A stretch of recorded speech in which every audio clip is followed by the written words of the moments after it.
Ela contou no cacá. Ni la base.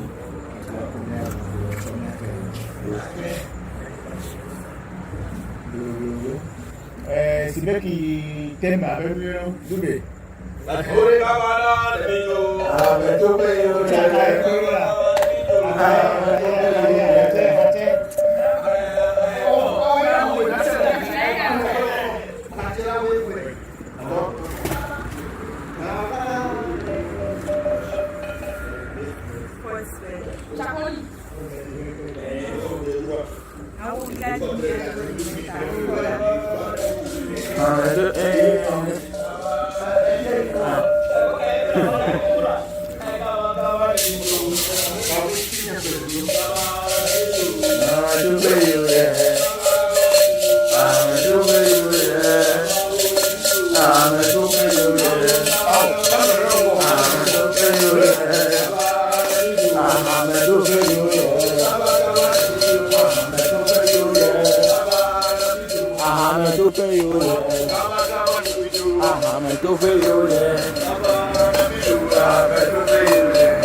Jessica Dube.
Don't get it confused.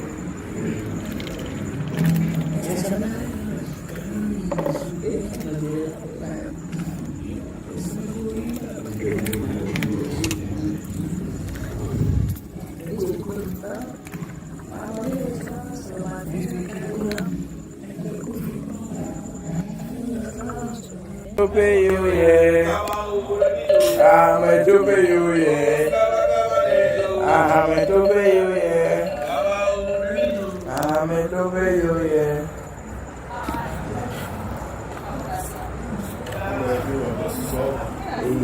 Ela contou no letra, no cacá.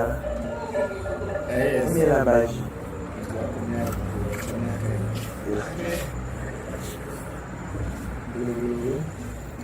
Si bɛ k'i tɛ maa bɛ dube. Ore kamana de binjo. I'm a tupe you yeah.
Moyo Ngwenya.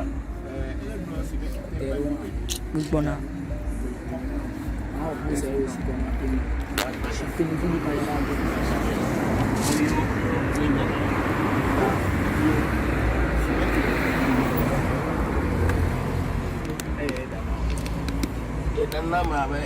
Maternal grandma.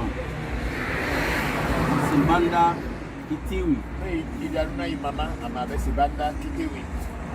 Obagbani.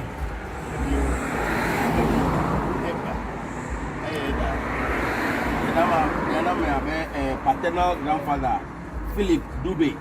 Be yo itogbe, le tokpaji amabe Philip Dube. Evio Sibeki. Yetasi Jessica Dube. Be yo ibe auntie amabe Sibeki Jessica Dube. Jessica Dube. Miabi Sibeki.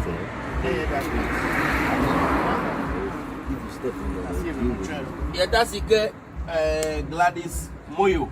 Be yo inode Gladys Moyo. Be yo Moyo Magumbo family. Grandfathers and grandmothers on this side. Miaba Bareka. What if it was to have? Don't you know? You will have baby. You were brothers who Sidinso Frank Dube. Pay Danuna Sidensu Frank Dube. Afagbare Karo. Yedana mabe Tandy Jimmy Dube. Pay Danuna mabe Tandy Jimmy Dube. Afawo. Your best step mother Esther Moyo. Pay Danuna Inochusi Esther Moyo. Niavis Sibeki. Aye tutu. Yaho. Aha. If you me go hello. If you am over. You were cha Dana. Come.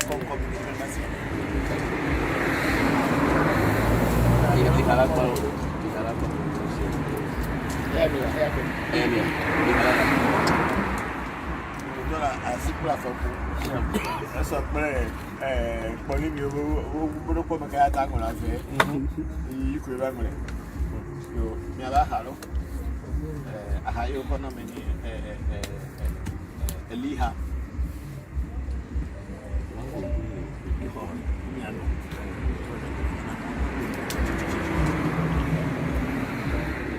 Eliha. Atubareka. Sharp. Pero como te va, mi va. Mi va. Kaba. Bring black into his life. The driver is now that he should I'm learning.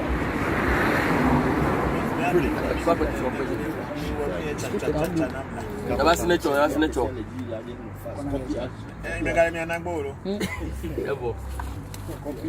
Spec.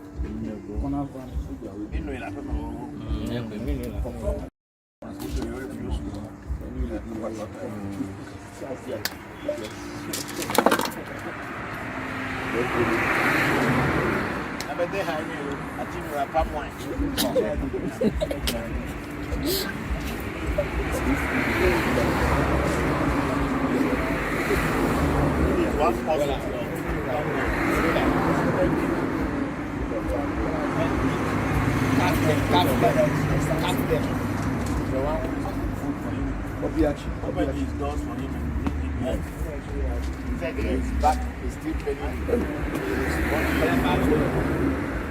He did that on his friend. People let those things change. His health improves.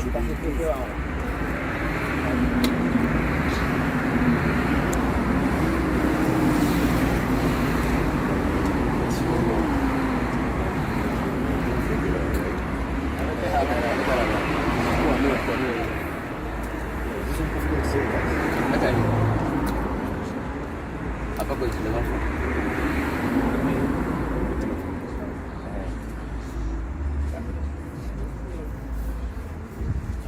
Aha, petition. What do you call it? Moonshine. Kusujaka. Push. Rough road. Rough rider.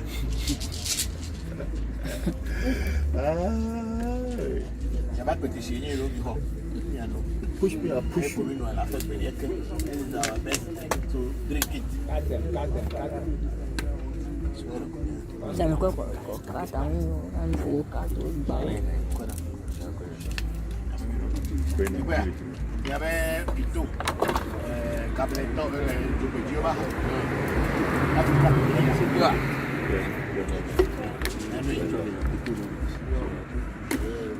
African beer, like you.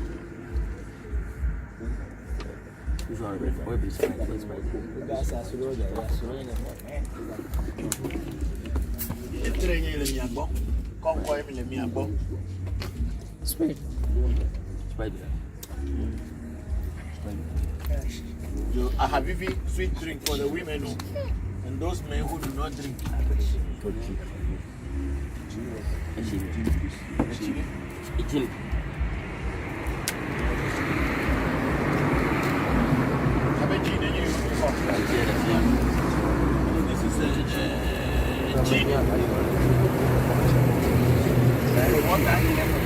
Wash your hands. Enjoy it. Remember that your son Sibeki is the one who is feeding you. And make sure his health, his work, his everything, his relationship, everything should work out. If anybody is Those who died traumatic death will not eat together with those who died peaceful death. So, but then he will not forget you that because you died traumatic death. So, he will not eat.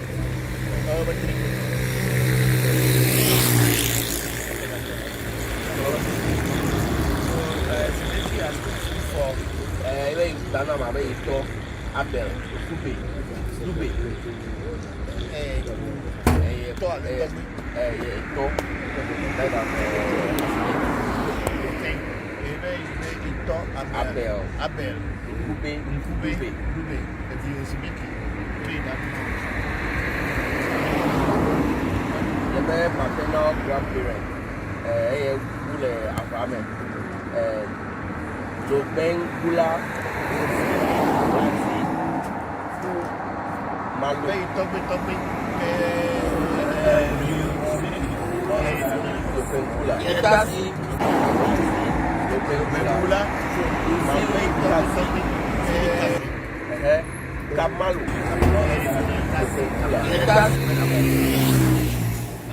Kamalu. You Sibeki, Tobo of you Sibeki, Eda not an assembly. Abesuswe, Amabe, Yeba sister. Say the sister. Selu Kelo.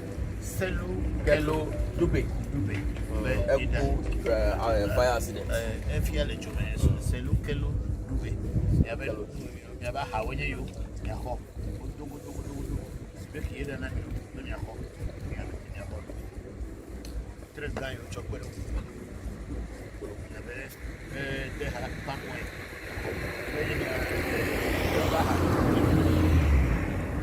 Sibeki, you were not pedestrian. Never. Moonshine, never high with train. You're cheating. This is water. Wash your hands. Sibeki them Babala medicine. Sibeki take back Babala medicine.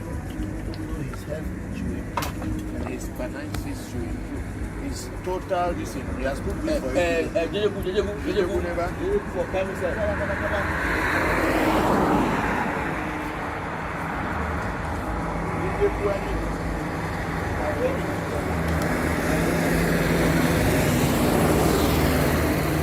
what's our Galo? The man of cinema says here.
Femminile inawo.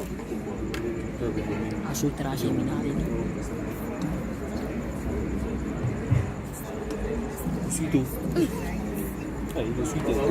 Dia suito. Suito.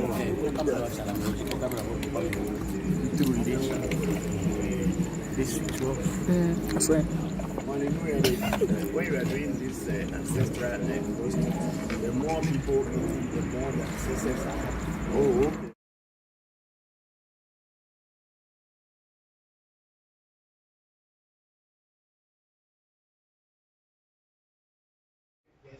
Okay, good afternoon, good morning, and good evening, wherever you find yourself at this moment.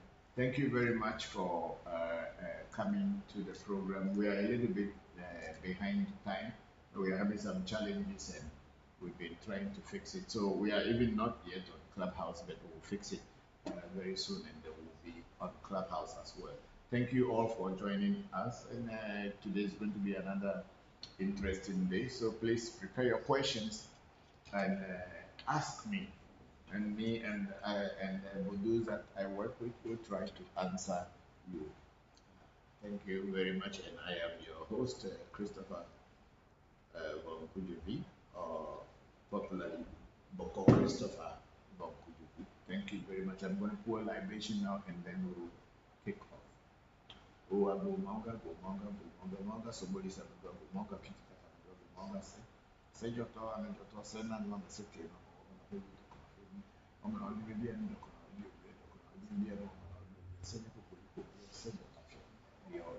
Sandra, I'm a senior, the other you should have for a ship, send me for a ship, think don't go a brass, not a great of every no poor, oh, a swat, oh, a sort, oh, a sort, come here. The Mayovianos on J, I use so catch a cousin. And I found when you're in Bama to Flora for playing Bama to you have you, Romeo, a kind which you kind of what kind of what kind of what kind of trouble, what kind of what kind of your kind of Tabata, what kind. Well, remember, I don't know the theatre, but so don't you? Maybe you don't have a command or work up what but you Zango, you're at the wood.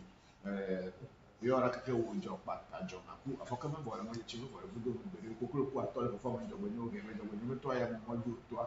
And quite a penny, little bit of two so quick, money to pay a card, but I'm not mine. Whatever you have to do, but need to bata. That's wrong with them, at the family early. And not any nothing. I jollo Jopata and Jopata, the family of missing board, you to win it, but it is blue. But you don't come. But I think my family of I don't join a bossa party, figure in your good fear. Yamayo, that's the same.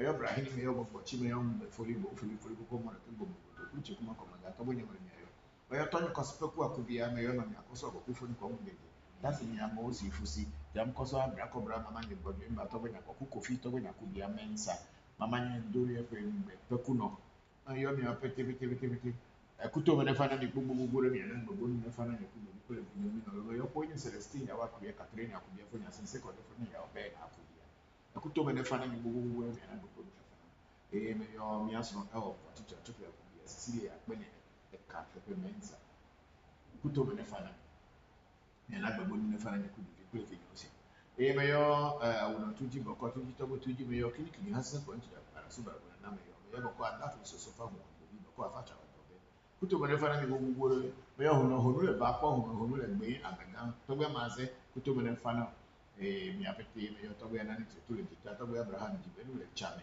yo mi apete me yo to gbe fiato Simon Kavi le abeni na si agotibe me yo mi na me yo Daniel vie pamare le agbaro le Nigeria me yo mi na dagbe di me yo mi o buga ke me le to me mi no to me pero mi me yo trevi vio bra ni vio me yo mi apete gbe vio pete me se bondo fi aye na mi egbe le gbe duko odo gabusu adrelia wa mi le gbedora de ta mi se ni me mo me ne kone ne jira du ado na mi ne mi apete ne mi po unti fa le ko me lo Yo maybe I told me I talk with my mom borrow me that's yes in the name that's yet if you do love play me with the popular fiale ho kwere ne afia ye ne product ndu ade yingo dagba ko mabiano mi mabiano na masese kala de me yo abo chi sakra kam chwa ba be adogo ko to ko ri onko ko ma kwa to ba no le chu fra ta ba ne ko simgra ko fito ya ba to ko fito ha ko fi atra kam le me yo mi e me to ma ho ba to ma ba fo du to ra ho ya sa pasa ku no ba ba chi no ko to ke ke ku me yo me yo fa na ko fa ko ma ju ko to so le me pa bi me yo pa di me ji so me ji ka ni ku da me sa me ka me ji ko me to la me but it take you la me yo clever video ko fa to la ina de no ko ni ka ro vi me yo ma po ale ni enam ebeleke mo le bol ko to kwa ma.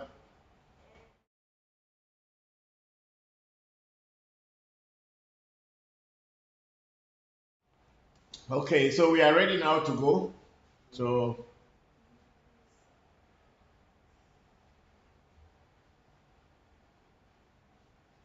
I think we don't have anybody even on Facebook apart from our sister Vivian Baka. Greetings, Papa, and the AMT family. Thank you very much, Vivian.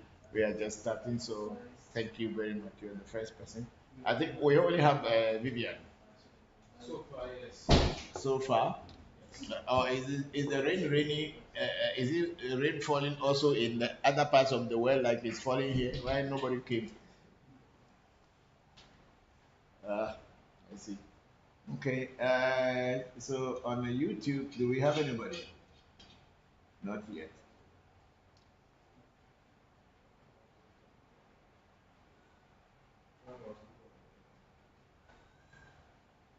Clubhouse. Do we have anybody on Clubhouse?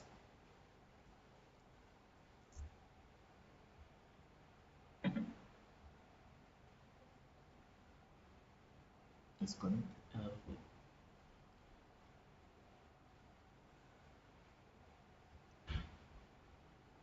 Senna, are you on Clubhouse? Okay, you can talk now. Yeah. Do we have anybody on Clubhouse now? So the prayer was saying, oh, nobody had on Clubhouse. Okay, let's wait. Yes, Papa, we're here. Okay. At the time I was praying, did you hear the prayer? No, I didn't hear it. This is the first time I'm hearing. Okay. That means my mic was off. Okay. We just finished praying, and then we are, and it's raining in Ghana, so everything is slow. The network and internet connections are having challenges. So we were having challenges, but we are on now. So get your questions, and people please send them in, and let's see.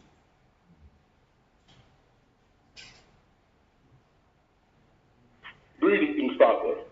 Hello, Baba Wakili. How are you? I'm doing well. How are you? I'm also fine. Thank you very much for joining. Excellent. I'm happy I have a chance to. I'll be listening to you while me and the family are on our way to the beach. So Okay. we'll be getting that good old spiritual energy in and dipping into the mother of the oceans and having a good time. Thank you. That's good. That's good to hear. I would like to ask or hear your opinion on this topic. Um, a lot of times I have heard you say, we must make sure that our spirits are working. What's the point of giving food offerings if the spirit is not working for us? Right? Yes. Saying that we are in alignment, we are in good character, we are in parallel with our spirits. Mm-hmm. I've heard a priest say that the spirits really don't need anything from us. It is the benefit to us to give to the spirit to be able to work on our behalf. So our offerings, our prayers, our sacrifices are not for the voodoo, but in terms they are for us, for the voodoo to be able to use on our behalf. If you can just enlighten us, educate us, and give us some knowledge about this matter. Thank you. Thank you, Baba Wakiri. Yes, it is very true that in reality, God voodoo does not really need anything from human beings. But on the other hand, when you are working with someone and the person is praising you and giving you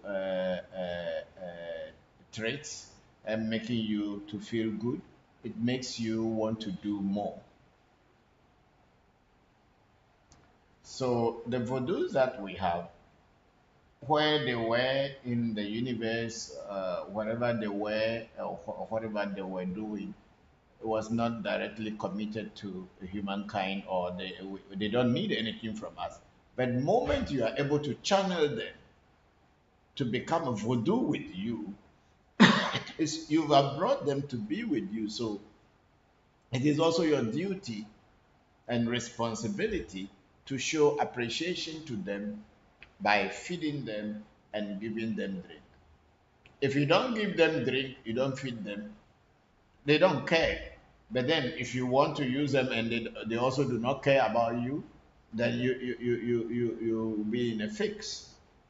So for us as human beings to be able to let ourselves get closer to the voodoo and the voodoo to get closer to us, we do praises, we feed, we give drinks, we call them good names and we sing their good name to introduce to other people. There is no entity in this universe that does not depend on one another. We are physical beings and the voodoos are spirit beings. So if the voodoo is working, you are inviting the voodoo to come and work on the physical plane, you must also give physical goodies to the voodoo to know that uh, you are in partnership with that voodoo. So voodoo cannot be only coming and you are not feeding, because sometimes in a reading your voodoos will tell you that they needed food. Your ancestors will ask you that they needed a food to eat. Of course, it's physically you are just putting it in there. That shows your commitment and your part of the agreement or partnership with them, that this is what you will do to make them feel that you adore them, you respect them, you are not just taking them for granted. So, yes, it is true that the voodoos do not need anything from human beings, but if you are going to be using voodoos to work, you need to say thank you to them.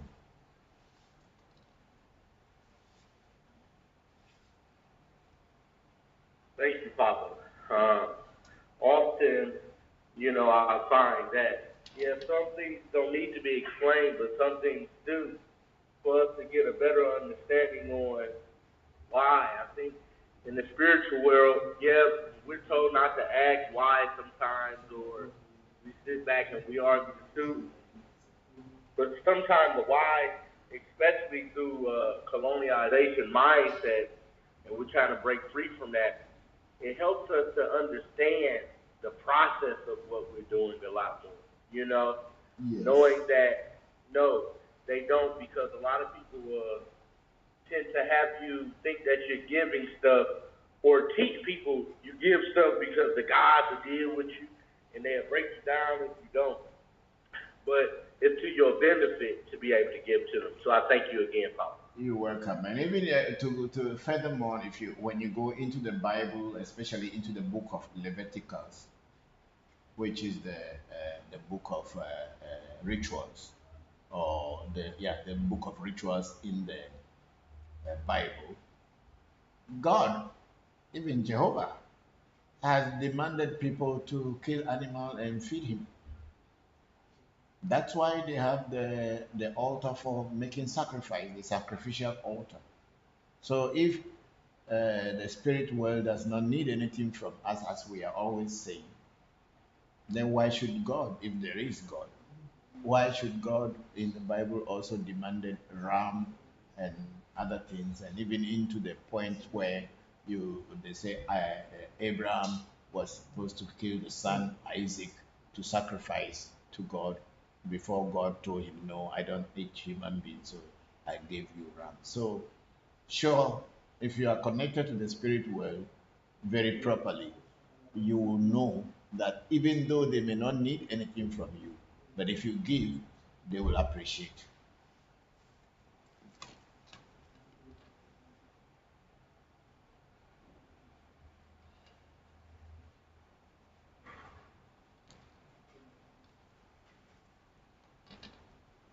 Hello, this is Samuel.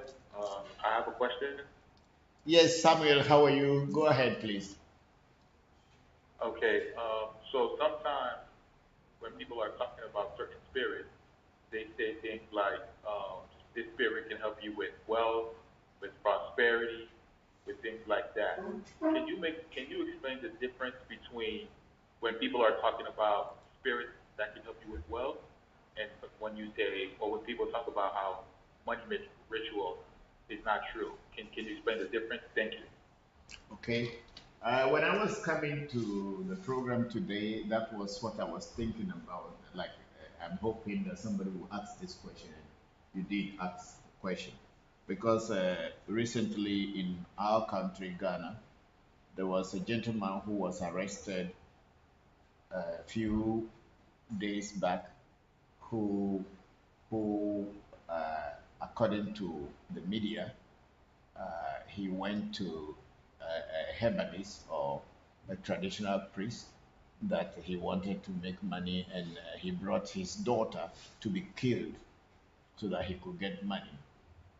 And I was trying to explain to people, even though I don't know this gentleman and I don't know the priest, but I realized that the priest was actually a scammer priest who set up this guy after cheating him and taking his money and all that. And when the guy started demanding for the ritual that they promised to make him get money, they set him up by telling him to bring a human being that they can kill, and then they brought police in to arrest him. Now the scammer priest, so-called priest, is now free. The guy is in the hands of the law, and the guy can no more worry him about the monies that he had paid to him to make money for him. There is no one can make money for anyone.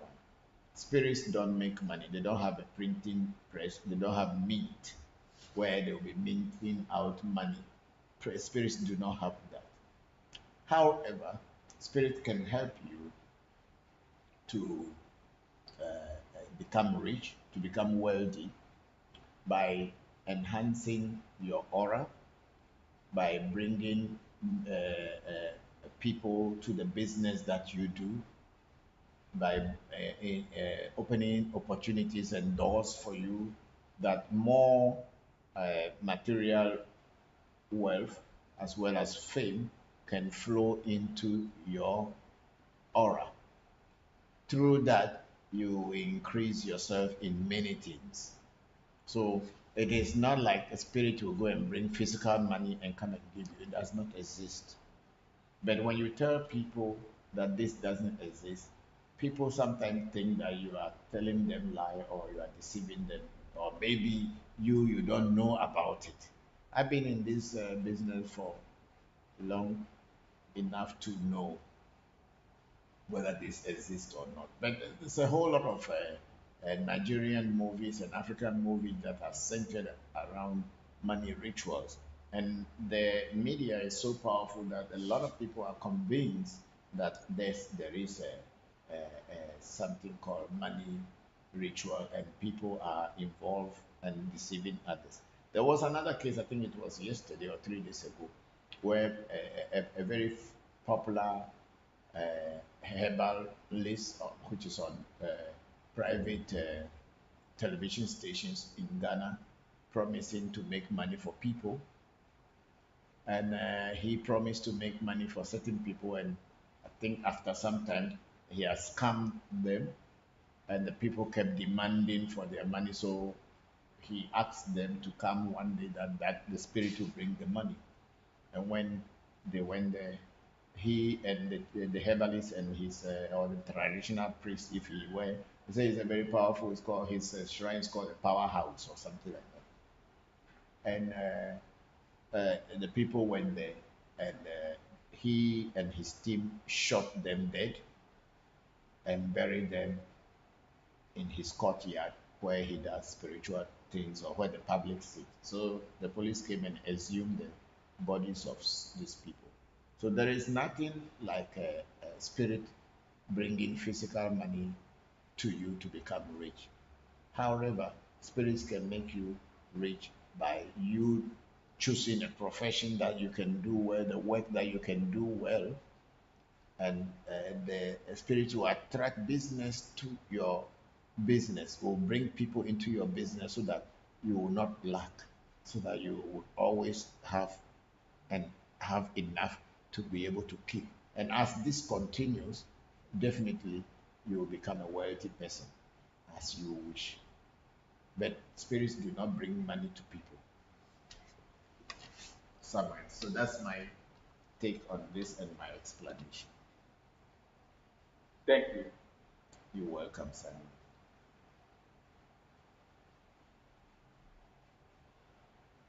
Okay, we are now going on YouTube. We have a SB saying, "Hello, Bokor, Christopher, and family. Thank you for sharing your knowledge and wisdom. Thank you very much, SB." Then SB again, in every belief, where does the soul go at death? Is there still any connection between the soul and the voodoo? Okay, in every cosmology, it is believed that when the essay, even before it came into this world, it was somewhere.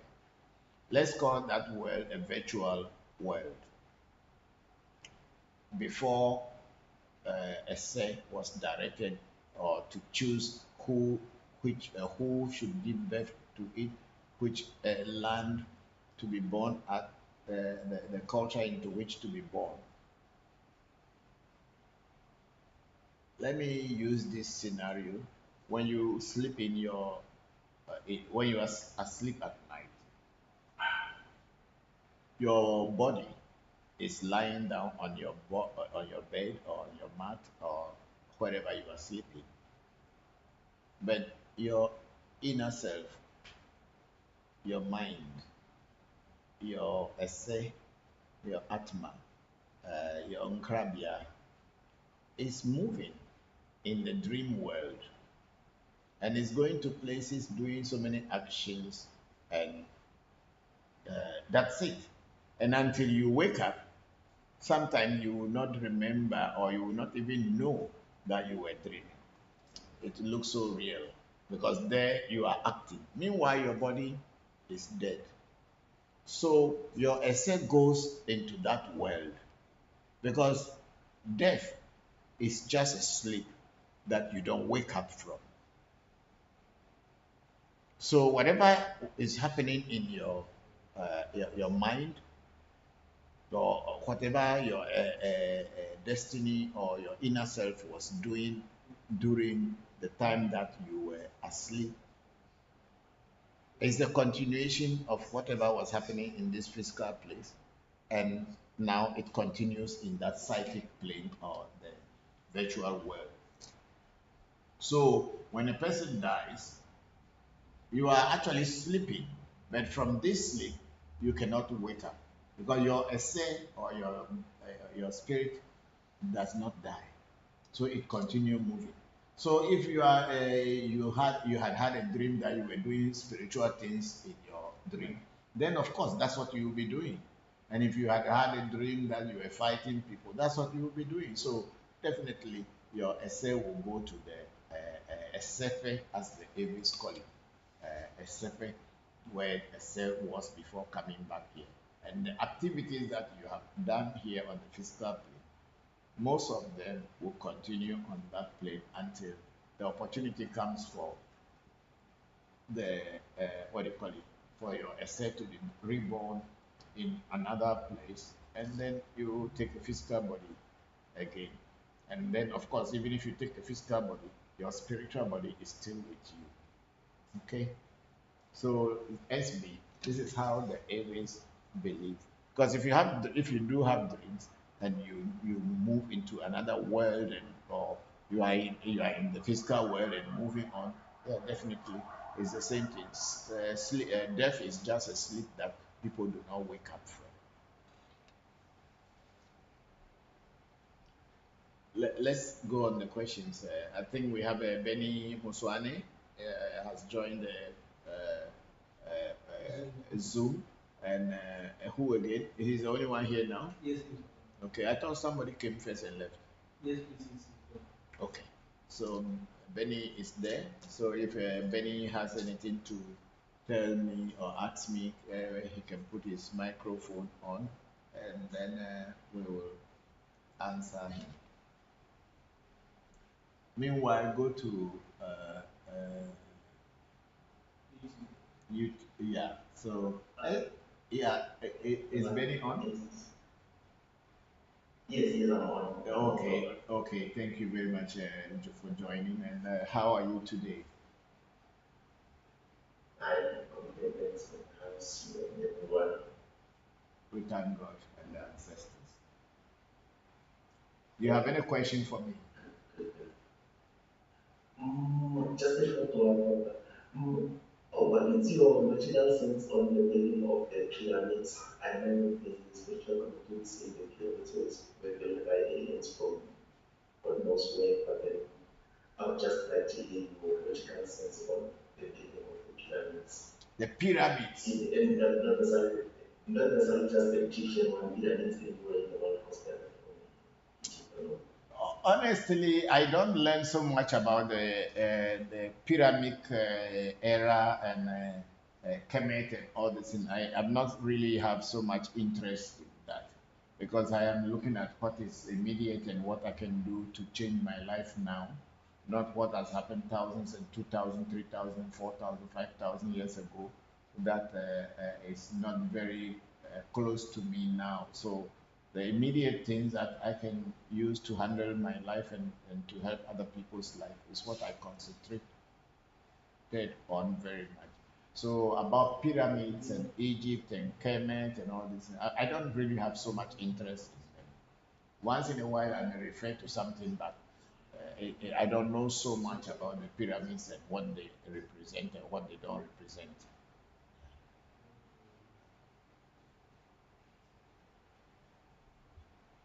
Thank you so much.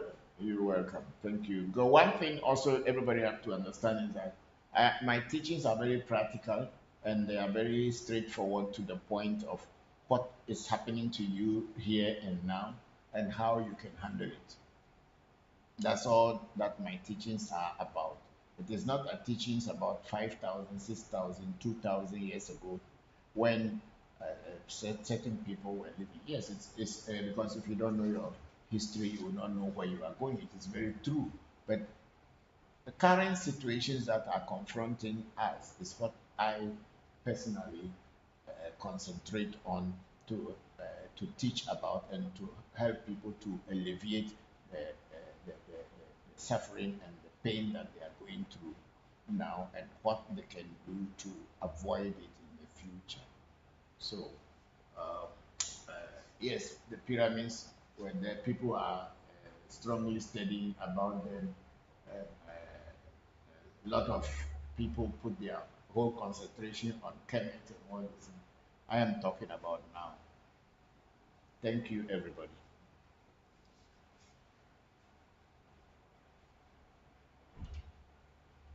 Thank you so much. Can I come with another one? Yeah, thank you. Thank you too. Sure, thank you. Once in March, one more said he made it only.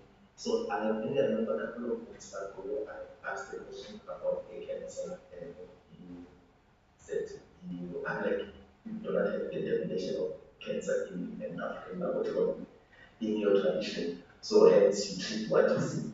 So I'm asking is because those who have named cancer, they own it, so they be the one who can treat and so on. We as Africans name as a particular case, so we should be the way we see it, the way we name it. Okay. Complicated. Benny Muswan. Benny, the problem is now is I'm not really hearing the words because you seem to be very far from your microphone, or I don't know whether it is a network. I would be very happy if you could send it in a text form. The question should come in a text form, or bring the microphone a little bit closer to your mouth so that I can actually hear what you were saying. I'll do my best to type it. My microphone is not the best one. Okay, thank you. Sure.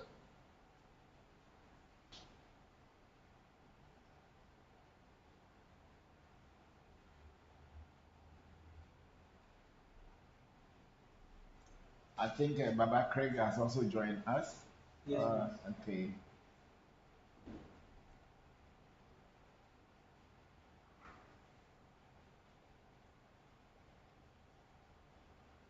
Baba Craig, thank you for joining.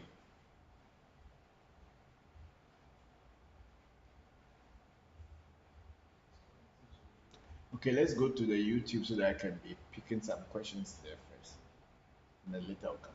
Okay, so we have Mario Young say good evening, Daddy and the AMT family. Greetings from India. Thank you very much, Mario, and greetings to you too.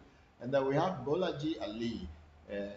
It's a good day, Papa and the AMT family. Hope you are all well. Yes, Bolaji, we are very, very fine. And how are you? Thank you very much for joining the section. And then we have Pagwe Jigbezan Seseoka say greetings and good day, Papa Bokor and Uletu. Yo, America Mandenam do Bokor Sesoka and Uletu. Wait. Then we have Barbara Paddy. Say hello, Papa. Good afternoon. Hello, Barbara. How are you? Thank you very much for joining, and good afternoon to you too.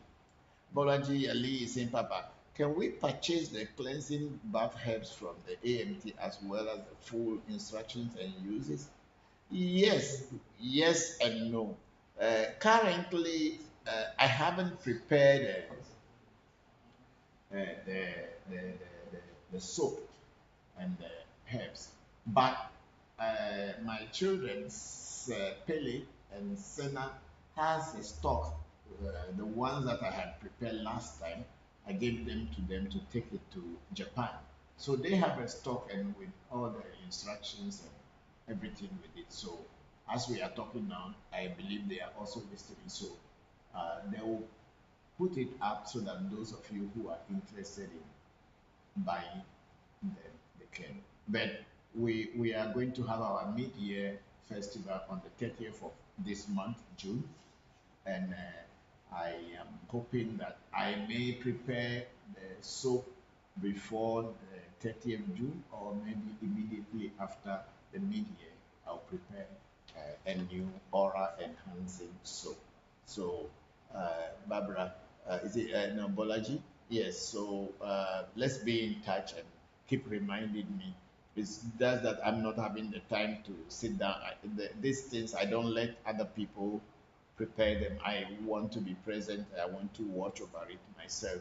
So I cannot let my children, the younger ones, just to do it without my supervision. That's why it's taking that long, because these are powerful things, and you have to infuse it with your mental energy so that it can work the way you want it.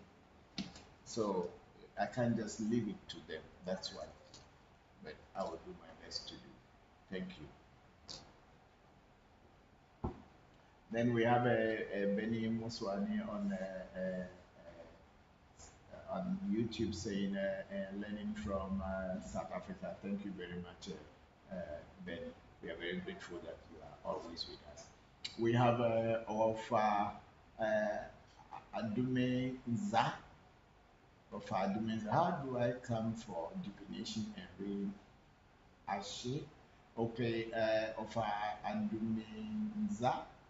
What you do is that you contact us on our telephone number, and you can be given the direction what to bring and where to come and when to come for the reading. Thank you very much. Then we have Yakel 5. It says, peace and greetings, Papa. When your say is reincarnated into another family, is it the same bloodline of your maternal Please let me see what that can. Is it the same? Is it the same bloodline of your maternal every time, or could you be sent to another bloodline tradition? You could easily be sent to another bloodline. What do you mention? What do you mean by bloodline? Bloodline is who gave birth to you. You cannot when you are born and you are dead, that bloodline stop there. And until you reincarnate again, if you are lucky to reincarnate into the same bloodline, then that is where your destiny or your essay wanted you to be, and then that's where you follow. And there is no way you are going to know just immediately that I came from this bloodline and I have come back to this bloodline. It is only when you are growing and you begin to understand ancestors, then the ancestors or that bloodline into which you are born become your bloodline. That will become your bloodline. So that's what bloodline means. If you are born in America today, and in your next life you are born in Bangladesh, then in your next life, then your bloodline will come from Bangladesh. Your essay is just a free energy of God that moves from one time to another, depending on how much you have invested into your destiny in this lifetime. And that is what is going to determine where you will be born in the next life. If you have not done anything about your destiny or your essay in this life, then in your next life, you don't expect so much. That's why we are encouraging you to try to know yourself and try to follow your spiritual path and know your essay, what is your destiny in this life, and what are you supposed to do. And it is that is going to move you to another phase. If you are going to go higher or go lower, nobody knows. You have to work it out in this lifetime.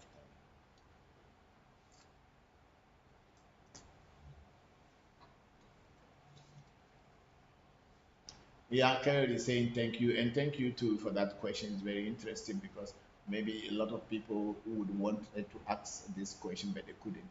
And it's a very, very relevant question that you have asked. It's very good. Thank you very much for the question. And then we were welcoming Baba Craig on Zoom, and we have Damwa also on Zoom. So Baba Craig, how are you? Hello, Toby. I'm fine, thank you. We thank How are God. things over there? Yeah, thank you for joining the program today. We are very grateful that you join on Zoom.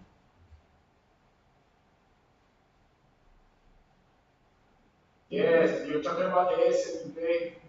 Yeah. Very interesting. Thank you, thank you, thank you. And Baba Craig, do you have any question for me that I can answer so that other people can learn from that? Well, truthfully, I have two questions. Yeah. One is because yesterday or today, in Okitase in Nigeria, they had an auto for the year, and Ifa talks about it in Opetwa, says about the flowers of the yam. Okay. And they have done this. And the auto that come was audio fun. Okay. Okay, and I want to know called if Difu. You are organized to do something like this, and when would you do it for a new year? No, I don't do those things. I don't do those things whereby I have to cast an Odu for the year. Because see, when you cast an Odu for the year, it depends on the country in which you are and the community you are in. One, it is not all people who believe in it's not all people who believe and think that African traditional spirituality is very useful. So when you cast an Odu for the whole year, means you are talking about everybody in the country, and it will not really affect everybody. So I personally will cast only for my house and my immediate circle, the people who are with me, and then we know that this year this is what is going to be. So we should be careful when we are doing our rituals. That's the time And that. when do you cast this, Papa? Yes. And what time of the year you cast it for the for your people? What I do is, before my mid-year, I will cast Odu to find out what is the roadmap of my life for the next 6 months. 6 months. Yeah. And you do it twice. Yes, that's why I do rituals. I do rituals in June and in December. Okay, June and December, that's great. And what about the stations of the year? I don't know, like summer, the solstice, and the spring, the equinox, and the fall, solstice of summer, solstice of winter. Those are each 91 days, something like that. Yes, you see, Baba Craig, we in Africa, we have only 2 seasons. We don't have winter. We have only 2 seasons. We have dry season and rainy season. We don't have all the 4 seasons like other people above the equator. We live in the equator, so our seasons are only 2 seasons: dry season and rainy season. So our people. Something like this year happened also in. Go ahead, Baba Craig. Sorry.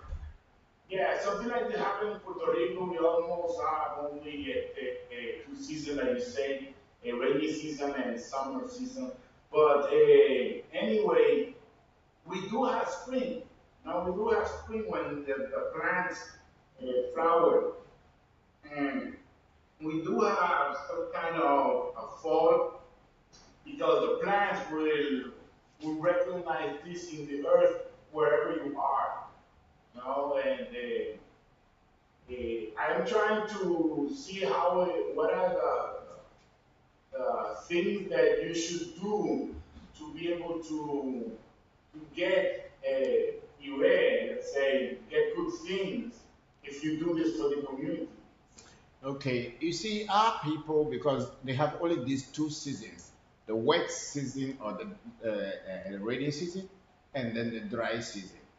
Okay, during the dry season, leaves fall off, and then they start to grow again before the rainy season comes. Our culture and our cosmology and our spiritual practices are based on these 2 seasons.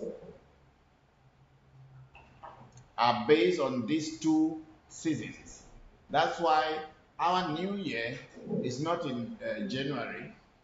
Our new year, in the truth, is in August, September, when people harvest their plants and their crops.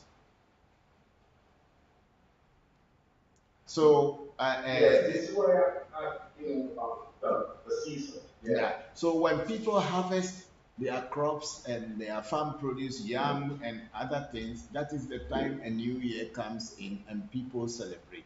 And this is the time that some people may do some rituals to say thank you to their ancestors and to their voodoos. And then, of course, when the rainy season is in, or they will go to start to plant. They plant their crops, so they will make rituals so that the plants or the crops that they are planting will have good fruits, so that they can enjoy it when the harvesting time comes.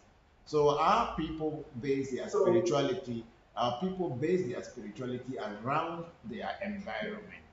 They are not basing their spirituality on a universal approach where somebody is in winter.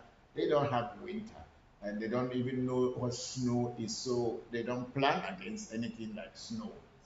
So whatever is happening in their environment, their immediate community, that's what they attend to, and that's what they concentrate on to fix so that there will be happiness when they are when things are done. So the universality of spirits is there, but our people look into their immediate concerns and their immediate problems in their immediate environment, and that's what they concentrate all our spiritual these things on. So I do two celebrations in a year, one being the end of year and the other being the mid-year, which is this June that we are preparing to feed our voodoos as well as to celebrate them. That's what we will do, and then we are going to ask the oracle what should we do so that for the next 6 months, where after we feed the voodoos, what should we do so for the next 6 months we can have life and there can be abundance and happiness in our immediate circle. And when the voodoos tell us what to do, then we follow on their direction and do the ritual so that we will be able to remove the negative things out of our lives within the next 6 months. So when people say that they cast a lot for a whole community, a whole country, I don't do that. And honestly, I don't believe in that because it does not affect me. Well, I'm not going to say that I agree or not. I just know that these old rules come from a really back, who tells us how the future, the immediate future is. Yes, Baba Craig. And I have seen it affect. Baba Craig, you see, Yes. every priest is different, and every priest can have a revelation from Orunmila, and it is not only the person who casts a oracle in Nigeria has the right to get a message from Orunmila, and it is not going to be the same message that he got in Nigeria is what we will get in Ghana or Eveland. So that notion that because it's coming from Orunmila, so it is not it is neither here or there. Because if I cast my Lord, I will also have my own information, and my information is not going to be the same information in Nigeria. So I don't need to depend on what the cast is in Nigeria is on.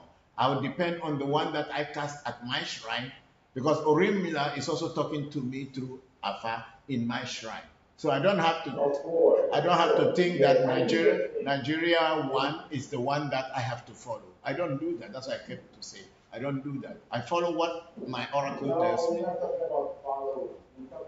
We're talking about what it says and how it does react with the world.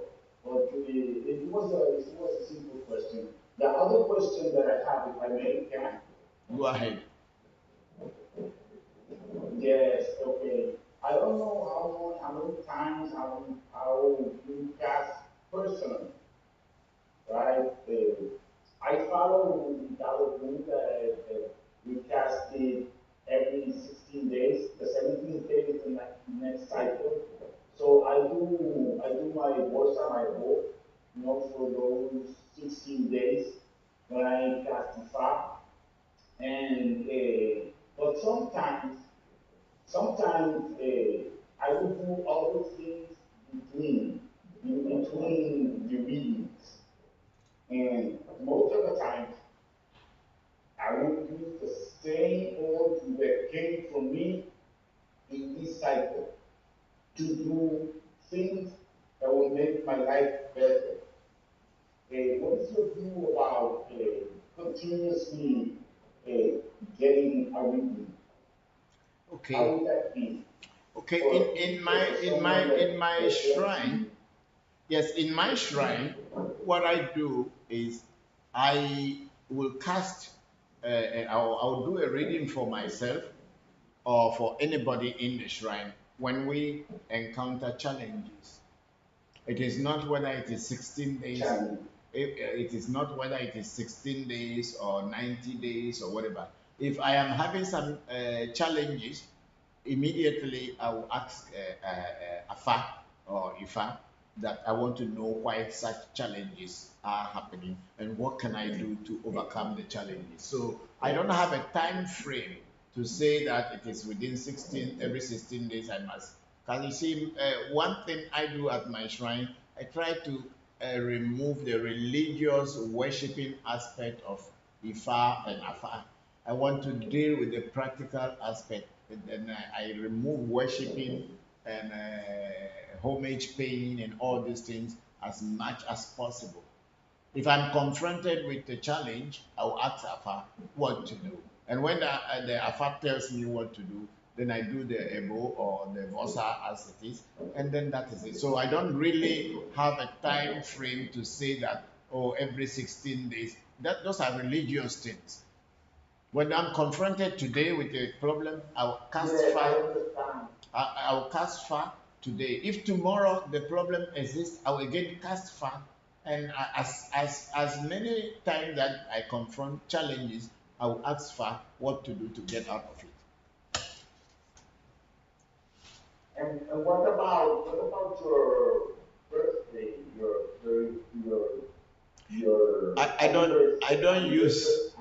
I don't use my birthday for anything. No. I don't use my birthday So for anything. you don't use the power periodically. You just use it when you need it. I use fire when I need it practically. Yeah. Okay. I use it on practical basis. Yes, this is how Define Cuba has developed. So it has a lot of things from afar. Yes, because to the Ave, afar is more like a pathfinder. It's a pathfinder, an oracle that shows you the roadmap, what to do and what not to do. That's the way the Aves look at far. So whenever there is a situation that we don't know where to go and we are at the crossroad, the first thing we will do is to ask the Fa, what is happening to us and what should we do to get out of it? That's the practicality use of Fa. It's not how much food you give them or the dancing you dance around or the song that you sing. No, no, no, no, no. We are more into the practical aspect of it. When we are at the crossroad and are confused, we ask for what to do. And if it tells us what to do, we do it, we get results. That leads me to the next question. Yeah. Okay, if we have like some kind of maybe a voodoo or Isha or an evil, some spirit that we have good, excuse me, we have good connection with. So how would we be able to, how do you call this? How do we manage staying in touch and having a good connection with this spirit? Yeah, as I said earlier, I do rituals and Vosa for my voodoos every 6 months. So every 6 months, every 6 months, every voodoo in my shrine will be consulted and fed, given drink and given whatever it wants to be fed with. That's the way I work my voodoo. So if I am confronted with any challenges and I ask Afa, and if any of the voodoos are the ones that I have to go through to solve the problem, then Afa will give me that direction. And then I'll go through that voodoo or that bobo or whatever you call it. I'll go through that one to make sure my problems are solved. Because Afa, as I said, it's a pathfinder. It's the leader or the road finder. It's supposed to give you the what will you call it, to the Google map. Yes, Afa is like a Google map. When you don't know where to go, you ask Afa, what should I do? And Google Map will show you that this is the direction, but then when you are going, there is a big hole on the way, so you have to wait for for some time, Yeah, like a compass. it's a compass. So you have to go through the left side or the right side in order to overcome that challenge. So that is what the Aves use AFA for. AFA is more like a compass, a wayfinder to teach you what to do about your life and whatever you are confronted with. So that is enough to when I'm feeding my voodoos. If any of the voodoos that I have, whether it's a goo or it is whatever in my shrine, needs to talk during that reading, the voodoo should be able to tell me what they want me to do or give me guidance through AFA. So when you do this reading, do you ask one by one the gurus or it just appears in the reading? What I do is I may use the deity that is the what do you call it, the patron deities of the shrine, which I kind of connect with all the voodoos. Is the one that I will ask question. And if in the reading it tells me that I need to take care of the Ochosi or the hunter spirit, then I know what to do. If it tells me to go and take care of Ogu, then I know what to do. If it tells me to take care of the Hebiaso Voodoo, then I know what to do. So I just concentrate on the main deity, and through that one, it connects and tells me which deity needed to be fed. That's how I do my work. And my children, I'm teaching them all this so they can know how practical AFA is. It is not just a dream team. So you basically wait for a party talk and then you will know which photo you have to access. No, it is my deity, which I say the deity in the shrine is the one that I will ask question that you should tell me what should do. So now that deity will speak through Afa, and Afa will give us the guideline by the deity. I don't know how to explain, but the deity will speak through Afa and tell me this is what we are supposed to do. That's what we are supposed to do. Afa is just a divination compass. So the deity is the one going to tell us what is happening, but it will speak through Afa. So you're saying that you use a fire, to talk to the deity. Yes. It's not like if you use a fire and Olumina is the one who's going to tell you which deity it is. See, whether it is Orunmila or it's not Orunmila, Orunmila is connected to Fa. So if Fa is talking, it is Orunmila who is talking through Fa, is giving the direction. So you people don't make the mistake thinking that Orunmila is outside Fa. It's not.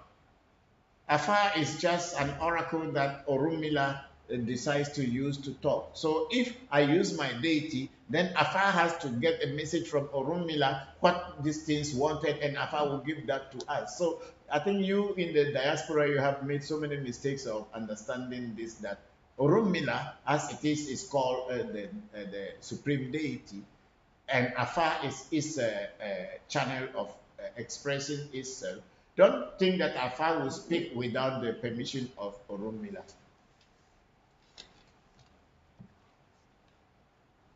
Yes, yes. I understand what you're saying. Yes. Thank you. You're welcome. And yes, we have made many mistakes. That is why people like me are studying all the ways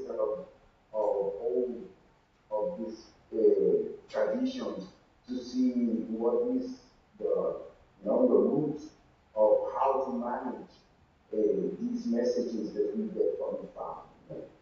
Yeah, you know, in the Ewe Fa, during our ancestors their time, and even maybe now, when they are even going to farm, they carry a Fa with them.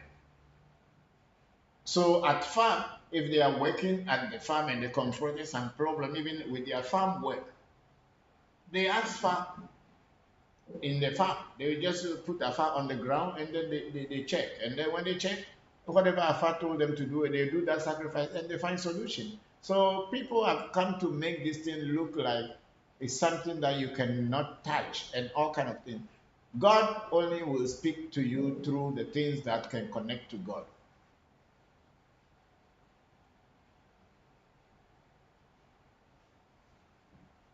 Very good. Very good. Thank you. Okay, let's pick Damois. We have one person, Damois. Is he still on? Yes, he can unmute his. Her. Yeah, I'm still. Okay, okay. So, how are you, my brother? I'm very, very good. Thank you yourself. Oh, we are also good. Thank you very much. Thank you very much for joining us. Yeah, so today is actually my first time joining you guys, and I was hoping, so I'm interested in all these things. I was hoping, I want to start a new business and things, but I want to know what my say or what my destiny is about. So I want to, so that I get reading of my destiny, what he wants, what he needs, and the way how I have to go about it. Okay, my brother Damwa, the first thing is not, you cannot ask your destiny what it wants to eat and what it does not want to do. What you would do is you ask your destiny that what is happening in your life at the moment and what you can do to move forward. That's what you ask your Afa, or if you ask your destiny, but Afa is the one that will contact your destiny, and then God will pass the information through Afa that this is what your destiny is saying, and then the guidance will also come. So that's what we call reading or spiritual consultation. So that will be the first thing you will do to ask what I'm going to start a new business. What should I do to be successful in this new business? Is it okay that this new business will be a good business for me, or there will be some challenges? And if there will be challenges, should I go ahead and start the business, or I should just forget it and go on to another business? These are the questions you ask. So when you ask such questions, the Afa or your destiny will be able to speak through Afa to tell you what is happening, what is behind the scene, what you cannot see, and let you know and give you guidelines. And there may be some rituals or vosa, as Aves will call it, to do to change the course to your advantage. So this is what it is. So we have our number and everything there. You can pick my number and then you call and then I'll give you my details. When you send in money, we will do the reading for you. And when we do the reading, we'll let you know what we have seen. And then after that, we can take it from there and then guide you on a proper course to whatever you wanted to do. Okay, okay, thank you. I don't want to begin all these things unprepared. So Yeah, you can only what is you can only know what is in front of you when you do a reading. So you don't do things when you are not prepared. That's a mistake that most of us have done in the past, that we just do things first and then when we are in trouble, then we come and look for solution. But it is better to look for the solution and to find out whether there is any challenges that you are going to face so that you can overcome them when you start whatever you wanted to do. Not that after you start and you are in trouble before you begin to look for solution. It is wiser to get prepared, be prepared before starting.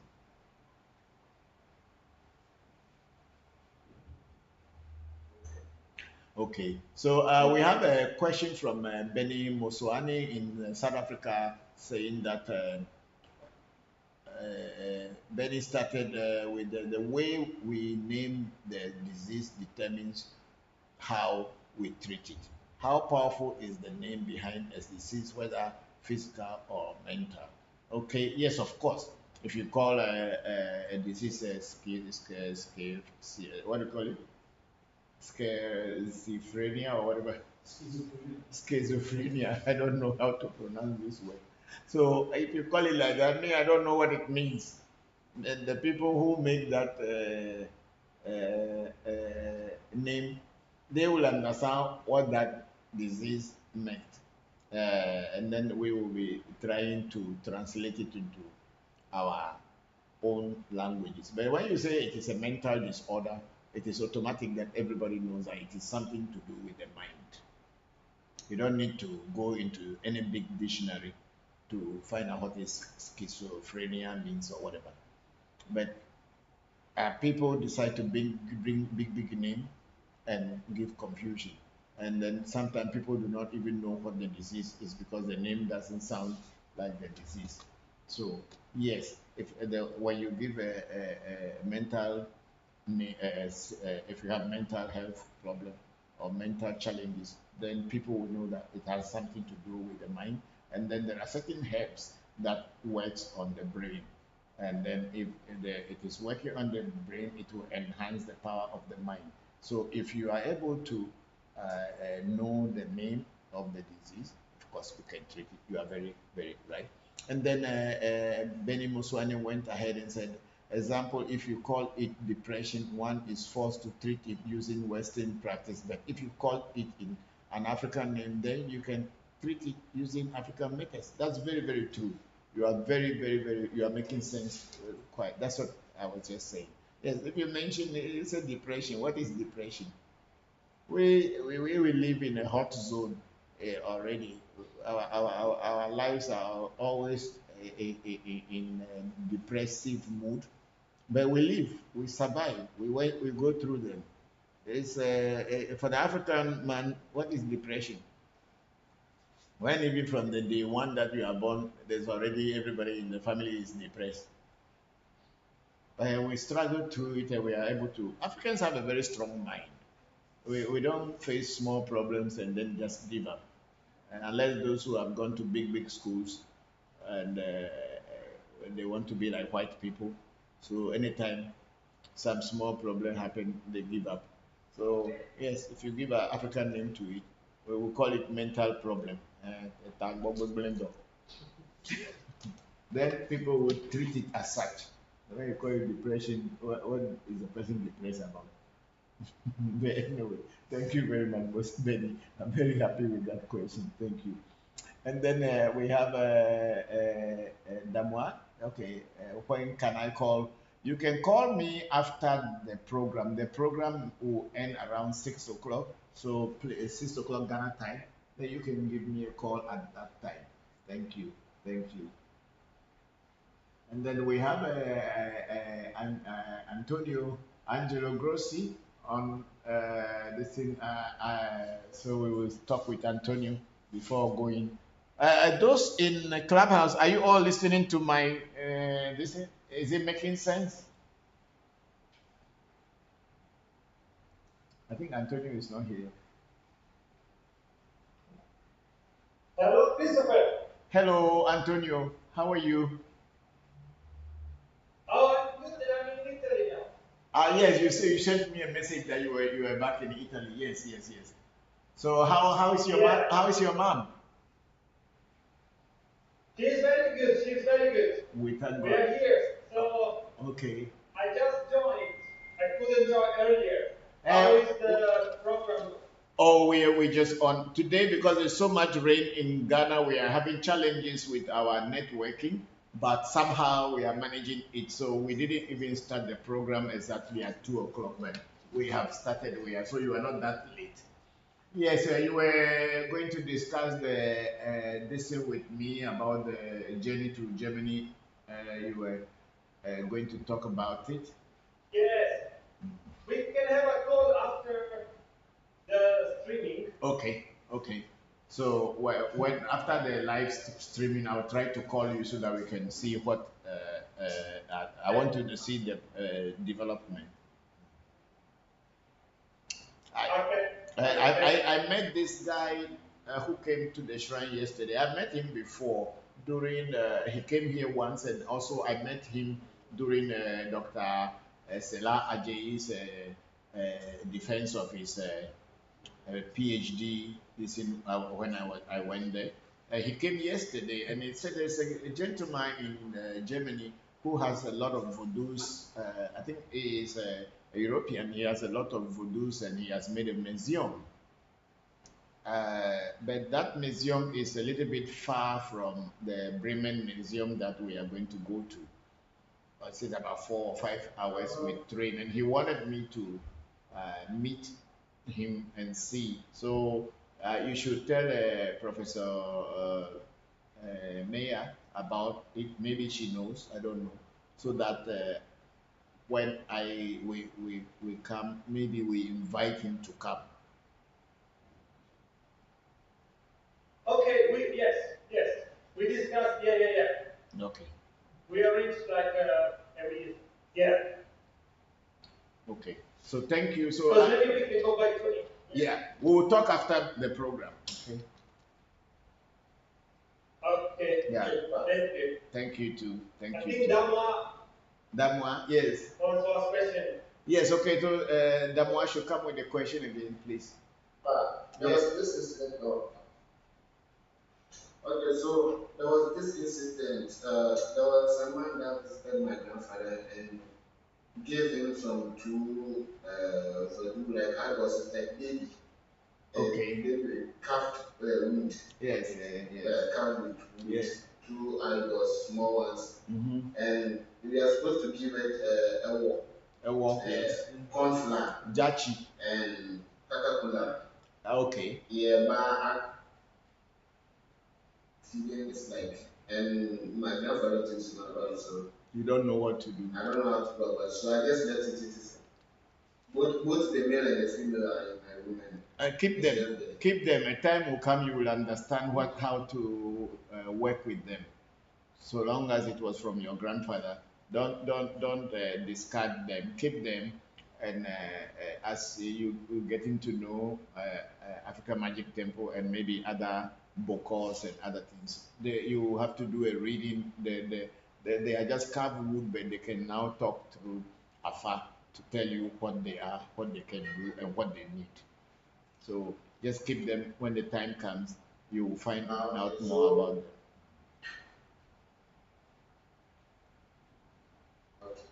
Thank you. You can welcome. Thank you very much.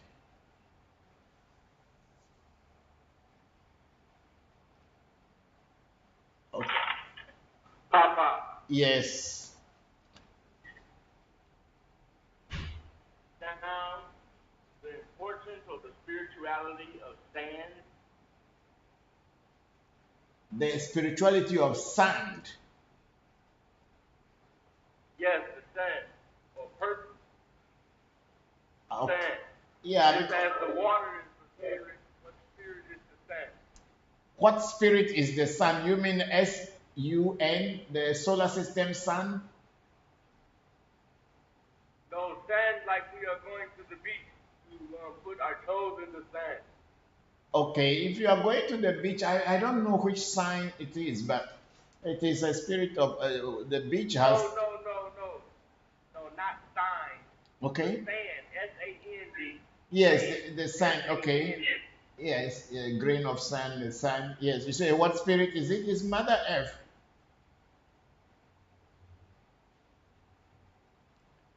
The sun is Earth, so it has to do with Anyibato, or what the Yoruba call the Babaluaye. So that is the sand. When you enter the ocean, then it's a different thing. But even inside the ocean, at the bottom, you meet the sand or meet the earth. So the spirit of earth is the one that controls sand and the earth as a matter.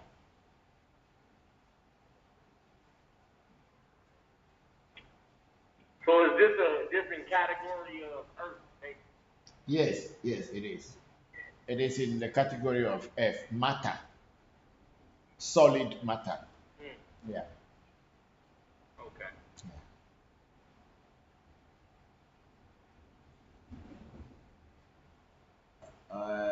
Let's go on to YouTube and see. Okay, we have Danilo Mberile say, "Good day, Papa. My question is that it is said that all voodoos and deities can talk through afar. Do the Indian spirits you have also speak through afar? Example, Lord Shiva." Every spirit can speak through afar. Even God can speak through afar. So if you are going to ask Lord Shiva that if what you want to know about it and you use afar, you will get answers. Yes, every spirit will speak, spirit. Even God, if there is, will speak through afar.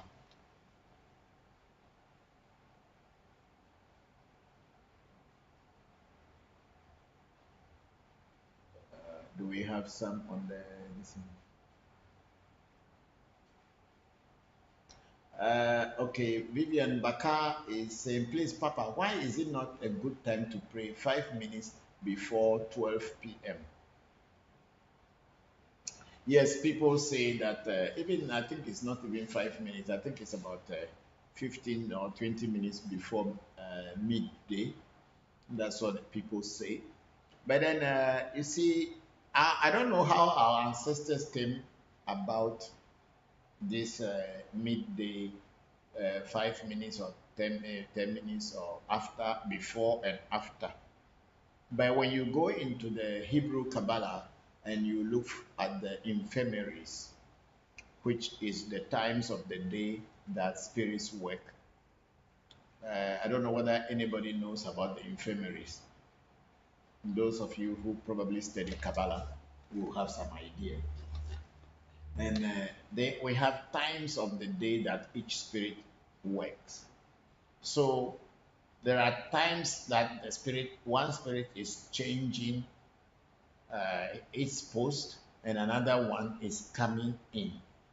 So at that time, there is no spirit at post who will be able to listen to uh, your prayer. Let me say so.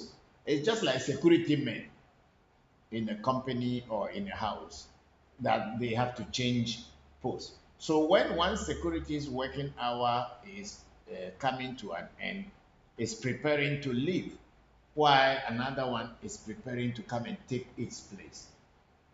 So within that short time, actually there is nobody at post. So maybe that's why in our ancestral sin, they knew that spirits change post from some is minute to minute or hour to hour, some maybe 24 hours, depending on the calendar you are using.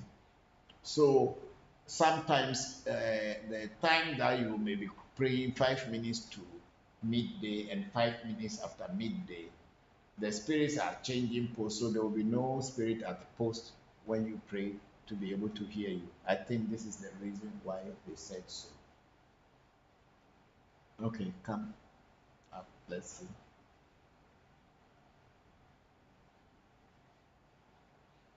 And then we have Delali say here, good afternoon, Papa. Please, there is something that I've noticed on electrical appliances, and my thought is that it has a relation to a fan. When you take a look at the switch on a TV, you will notice the symbol 0 and 1, which represent on and off. Okay, in my little knowledge, I think these binaries O and 1 were derived from Kwali, Yeku, Meiji, and Gbemeji respectively. Please, what are your thoughts? I stand for correction though. Thank you. Yeah, the ladies say you are not very far from the truth. You see, the whole world is based on a binary system. The whole world, whether it is Afar, or it is the I Ching, or it is the Jewish Kabbalah, or it is the Indian Hindu practices, Tantra, or even our modern day computer that we use to run our lives or the world. It's all based on binary. Okay, let's start from the day and the night.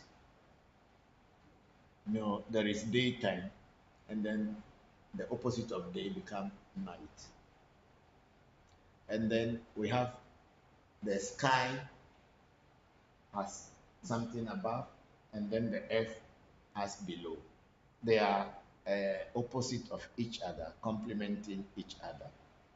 Then we have a man and a woman.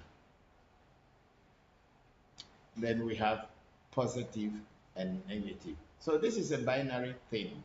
1, 0, 1, 0, 1, 0, 1, 0, 1. And then sometimes it comes 1, 1, become 0. And even in the birth of human beings, you have Y chromosomes and X chromosomes. So the whole universe is based on this binary system, positive and negative. That's all that it is. So you are not far from the truth. So computer uses the same binary system, whether you may call it afar or not. But I remember that long time ago, I think there was a search engine called the Oracle. Is it search engine? Eh? It's a database. There was this database called the Oracle. I don't know whether it is still existing. So they just try to prove that this thing is the Oracle on which the world runs. So you are not far from the truth. It's not only electrical, but electronics, computer, and our lives in general. If you are not sleeping, you are awake. Thank you very much, Delabisi. You are not far from the truth at all. Then I think that's what we have there. We are done with Facebook. We are done with YouTube. Now we have a Coco on Zoom. Coco, can you unmute your microphone, and then if there's any question you wanted to say or ask me, you can go ahead.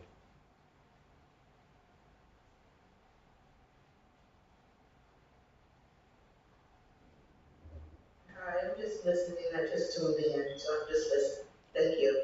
Thank you too for tuning in. We are very grateful. And then, okay, somebody, Angelo Antonio was saying, yes, it's one of the 3 biggest software companies worldwide. Okay, thank you very much, Antonio. That is the Oracle. Thank you very much.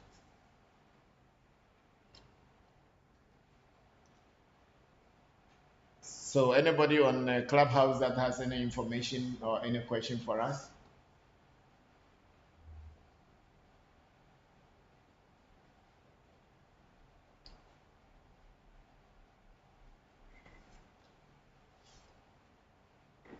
Shamba. Yes, Shamba. Yes, go ahead. This is Shamba. Yes, Shamba, yes. But what is Betty? Bechi. Yes.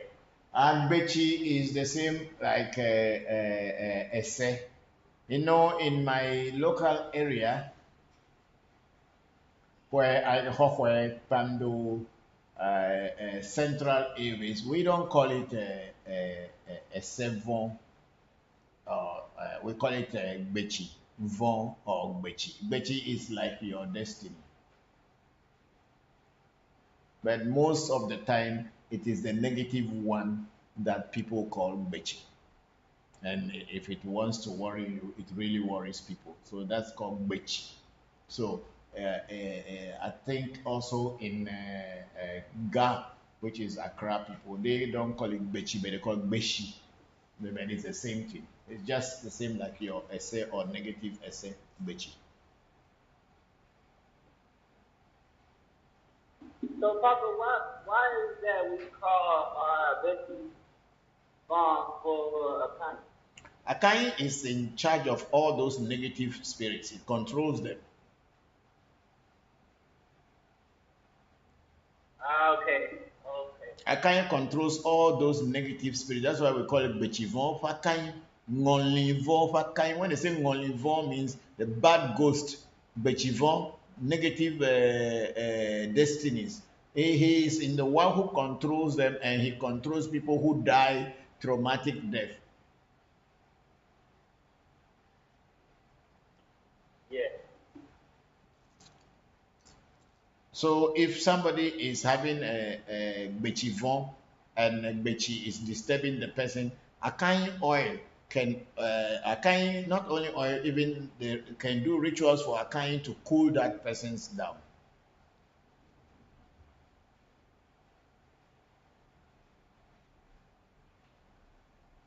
Okay. Yes, I get it. Yeah. So Akai is the one that controls all those negative things.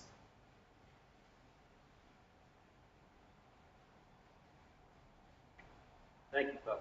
You're welcome, Shamba. Papa, just Papa, Go ahead, Shamba. Papa, I've been reading this book that you had me get in it. Yeah. There's a lot of stuff in there that I've been seeing. Like, it's like in times of war, or like if someone has defeated an enemy, I've been seeing stuff. So they say like people drink palm wine from their enemy's skull. That's the warriors. When you are born in the warrior clan, or your ancestors were warriors during in the past, when war happens. Of course, people drink in the skull of the enemy to prove that they are powerful and they have overcome them. Okay. But you know, sometimes this also has so many negative repercussions. If you are not really from that warrior line and you drink from the skull of a dead human being, if you are not careful, you can get mad or even die. So don't let anybody fool you and say, oh, if you drink from here, then you are great. You may end up in a very negative thing, because don't forget that when people die, it's only their physical body that dies. The spirit continues living. So when you take somebody's skull and you are keeping it with you, don't forget that the spirit of the person is also with you. So if you are not so strong and you're not powerful and you are playing with it, that ghost can discipline you. Oh wow. Yeah. You know, in our area, when young people are dancing warrior dance, they try to display the skulls and all kind of things. But not all of the people who belong to such groups have their ancestors as warriors, or what we call the abrafo in our language. But then they just join it as a social group and fun group, and sometimes it affects them. My ancestral line from my paternal line, they were the warriors of our area, and that history remains. So whatever I am doing today as a spiritual work is just in line with what they did when they were alive.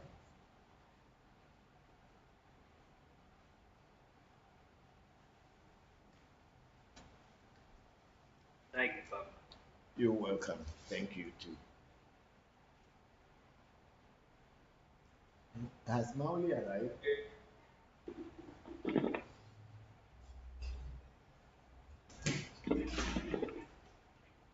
Hey, Papa, good afternoon. Good afternoon, Ameibo Nuku. How are you? I'm fine, Papa. Yeah, Hey, you? I'm also fine. Thank you for yesterday, for being with us. Oh, it was a pleasure. Thank you. Okay. I had a question. I was wondering about this word, amegbeto, and like, what does the individual, like, the components mean? I know it means human being, but I wanted to know if there is a spiritual significance to the meaning of the word, and along those lines. Okay. The Ewe word for human being is amegbeto. Ame means human being as an individual. Be eto means a being that has rejected his father. A being that has rejected its father. That is the word for a human being. To go further means it is believed in every cosmology that the being, as your essay, was with God or was with its father. But when it decided to come into the world, that means it has rejected its father and came here into this physical world to suffer and go through all challenges. So the word amebe eto, to means father, be means reject. So amebe eto, the being that has rejected his father, in the sense that they did not listen to their father's advice, so they are here now suffering. So amegbeto, that's what, if you break it down in every language, that's what it means, a being that has rejected its father or his father or her father.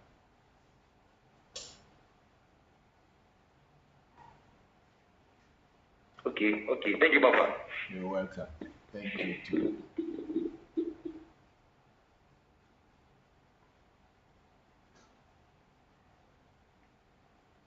Good morning, Mr. Bokor. Good morning, Zil. How are you? I'm fine, thank you. You knew my name.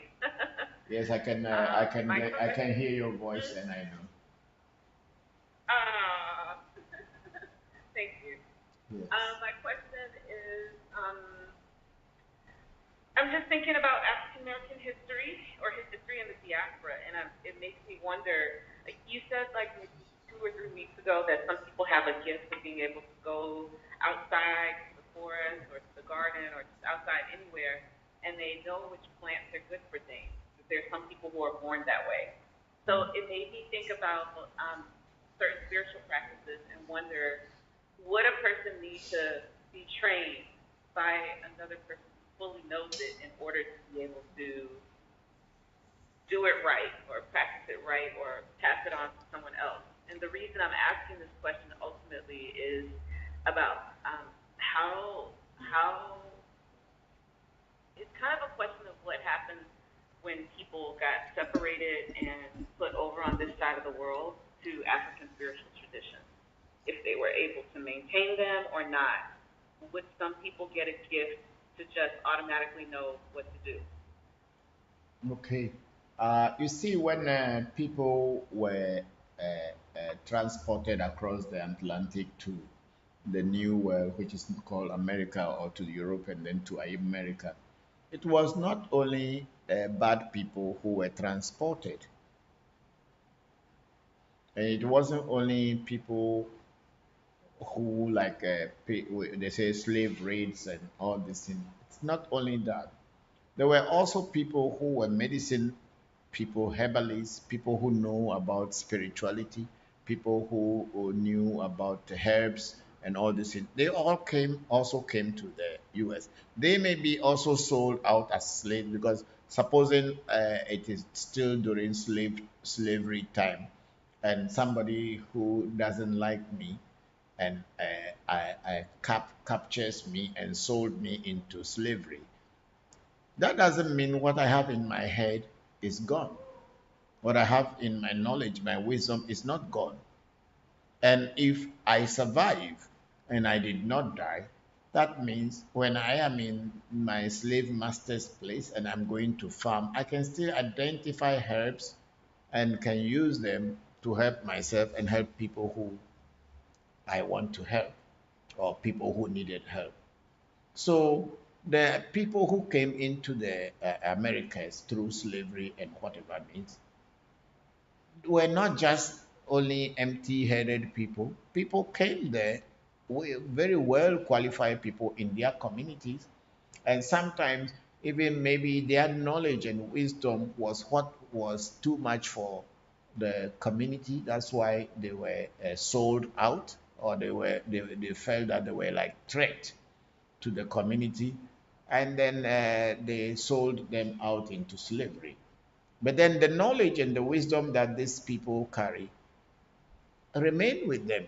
So they probably will pass it on to their generation, or also in their DNA, or that knowledge is there. So when they give birth to children, automatically, as I taught something about bodiless souls and fetus and what do you call it, pregnancy and abortion, I spoke something about that. So these people also may have, when they wanted to give birth to a baby or a child, some entity in the psychic plane or the metaphysical world or in the virtual world outside our human bodies or outside our this physical world may choose to come through such a personality in order to continue where their parent they had left off when they were human beings. So it is very true and it's very easy that people may inherit this knowledge or this wisdom from their ancestors without even knowing that they have them. But by them touching things or looking at herbs, they will be able to make good use of it and teach other people. But you see, sometimes you will have this knowledge within you, but for you to be able to harness it and do it properly, you still need to go through someone who is physically practicing and knows the do's and the don'ts, the regulations and the taboos about it. Then you practice it, and then it becomes better for you. For instance, my children, Senna, Pele, and the other children, they can easily communicate with herbs, not because I taught them, but because it's in their DNA. And maybe they also chose to come through me to come into this physical world to continue their journey. So it is with my little teachings to them, they are now able to do so many things on themselves, on their own. So it is with everybody. So if you are lucky to be born with such a gift where you can deal with nature and deal with herbs and other things to be able to connect to the spiritual world, you definitely need some grooming, someone to guide you and give you the basics and probably even initiate you to let the herbs understand that whenever you touch them and wanted to use them, they should agree to help you to bring change in nature. Thank you, Zil. Thank you. You're welcome. Okay, we have Oh, Papa, it's Tanya. How are you? fine, Tonya. How are you too? I'm good. I'm good. Mm. I was listening. I spent the last couple weeks just listening, but when you were talking just now, it resonated. Mhm. And it's funny because before I went through this, I don't know what to call it, awakening Yes. connection, Yeah. I think back to my childhood, and there was always specific plants that I sat with, Mhm. and I just felt like certain trees just felt more comfortable to me. Mhm. But now that I'm aware of that connection and can communicate with them, Mhm. I understand the purposes that they play Right. and the teachings that they have. Mhm. It's fascinating. But just listening to you just it felt good because it makes sense. Yes. And thank you. Thank you Thank too. you. Thank you too, Tonya. Thank you.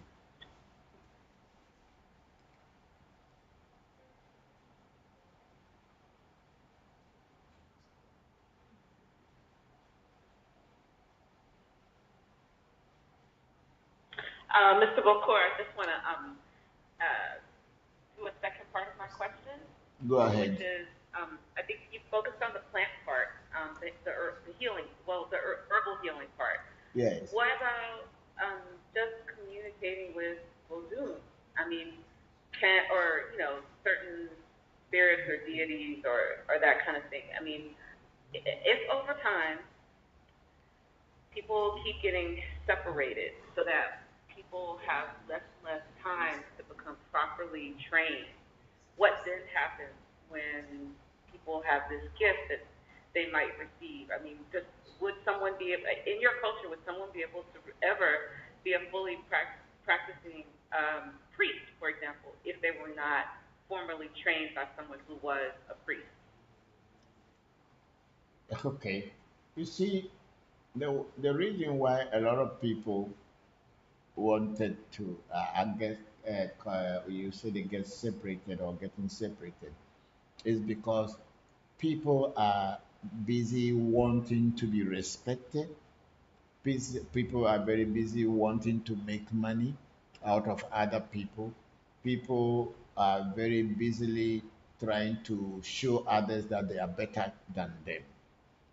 That's why when they get this gift, moment they get this gift, instead of having the patience to really harness the wisdom in it so that they can use it properly. They are busy trying to prove to other people that I am this, I am this, I am priestess, especially in the diaspora.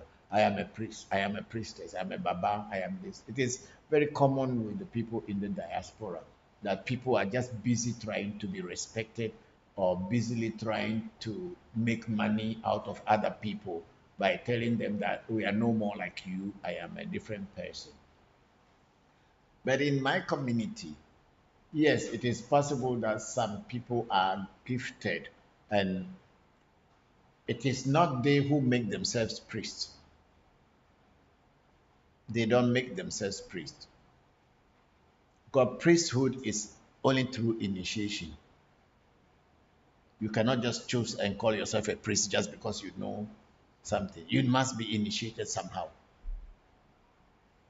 So there may be people who will be gifted and they can pick a herb, and that herb will work for people when they are in trouble.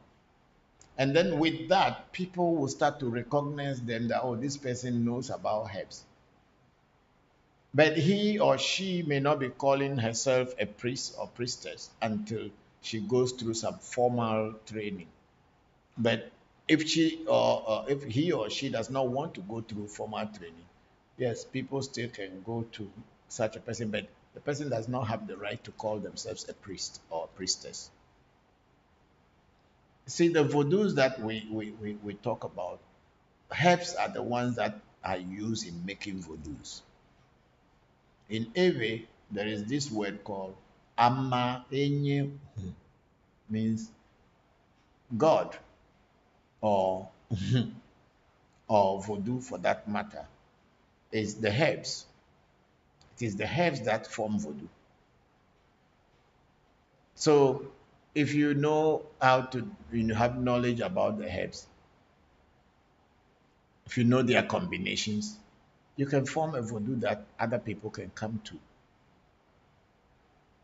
You may call yourself a priest of that voodoo, but other people may not really call you a priest because priesthood is an initiation. Not because you have knowledge of herbs and nature, you become a priest. No. But then, as I said earlier, the diaspora people are very busy trying to become priestesses and priests because they want to be respected or they wanted to make money.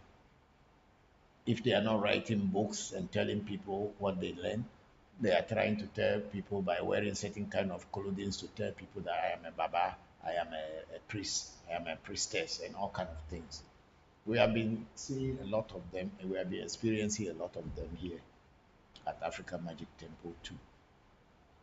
Priesthood can only be through initiation. You can't just be a priest without getting the proper way of to become a priest. If you are a priest or you call yourself a priest and you are not initiated, when you get into the public where people who are other priests, you will be exposed.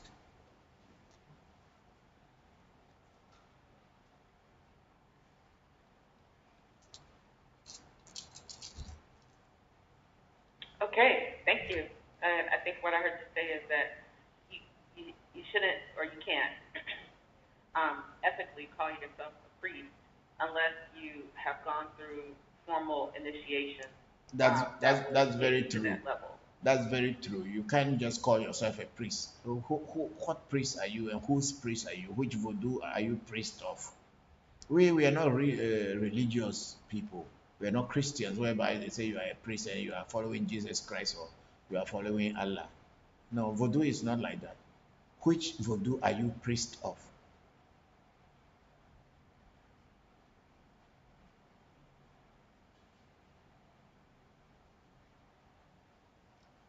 Okay, thank you. You're welcome.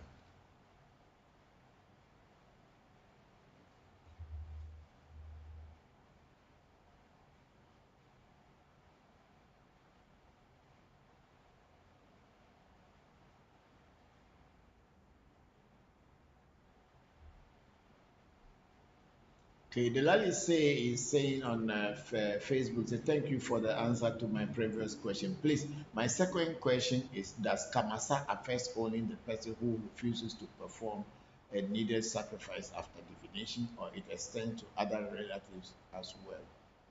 The Kamasa can extend to other relatives as well, because supposing uh, uh, the Lali say, for supposing I did a reading and they told me that witches are worrying me, and that's why my life is not going on well, my business is not going on well, my relationship matters are not going on well, so I should do a ritual so that I can clear this debt away and be free. But if I choose not to clear it away, so if I am not able to get enough money to take care of myself, my children will be affected, my family will be affected. People who depend on me will be affected. And if they say witches are worrying me, so I should feed witches so that I can get off from their grip, and I did not do it, yes, maybe my children can get sick. The witch can catch my children. Whichever they can do to make me feel pain, they will do that. So Kamasa may be affecting you as a person, but it can also spread to other people that depends on you and people who are closer to you. So it is not just the person alone that Kamasa affects. Once, even when you as a person who refuses and you become sick, what about the people who are going to be carrying you out or take you to hospital or be looking for money to look after you to get healed? Are they not suffering? Is it not affecting them? This is very practical.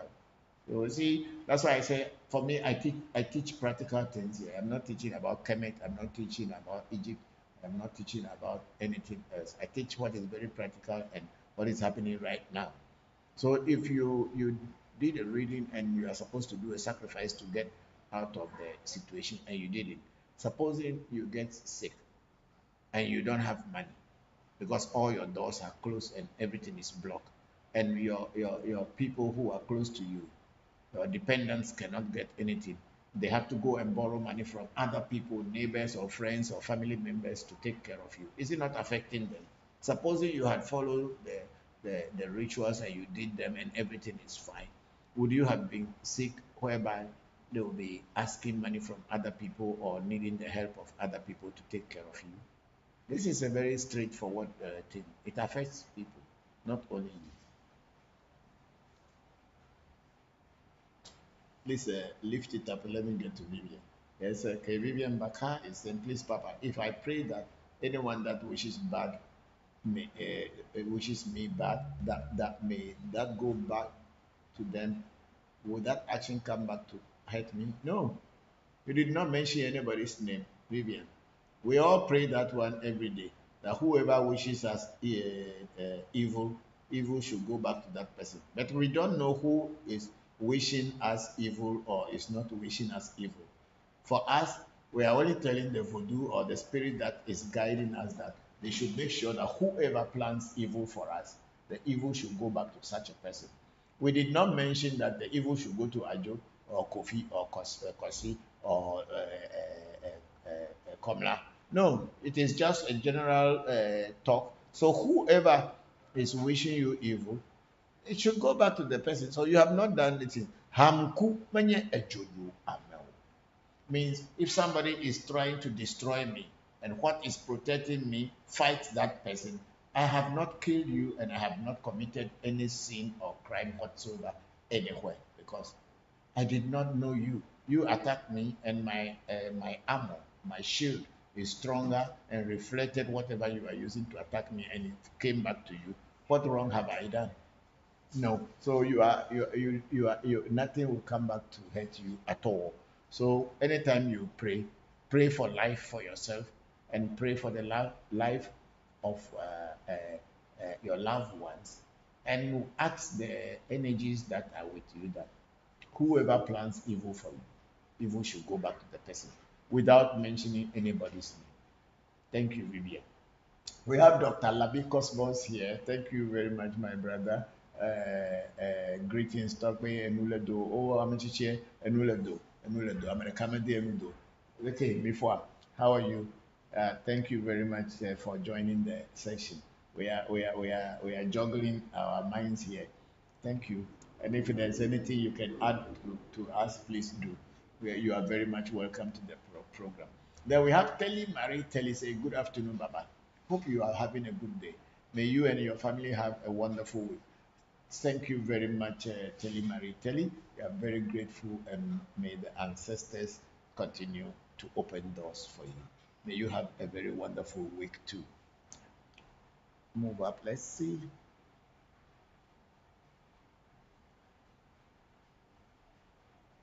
Yes, Dr. Lobby Cosmos is saying we know so much yet understand very little. Yes, that is very true. We know so much, but we understand so little. Thank you very much, Doc. And then Dr. Lobby Cosmos says Amadina Wubo. Yes, of course, the herbs work more than juju. Amadina Wubo. Ho ho ho. Amainyo. Yeah, Amadina Ubo, by all means. The herbs work more than juju. That's why in our tradition we say Ama Ubo or Amadina Ubo, which is true. The herbs work more than because they are God. And then the lady says, I like your statement, you will be exposed. Yes, of course, if you are not trained and you start calling yourself priests and priestesses, like how many other people have been doing, especially in the diaspora. Here also in Africa, some people are not initiated and they call themselves Bokor. And they put a rasta head on their head and put some white cloth on their shoulder and walking around and deceiving people that they are Bokor. They are not. If we find you out, we will expose you and tell you you are a scammer. We will expose you. Because having some knowledge of nature and spirituality does not make you a priest. Priesthood is through initiation. And then we have Lizzie Ashokai, my dear. Thank you very much and it's showing us love here. Thank you. We are very grateful.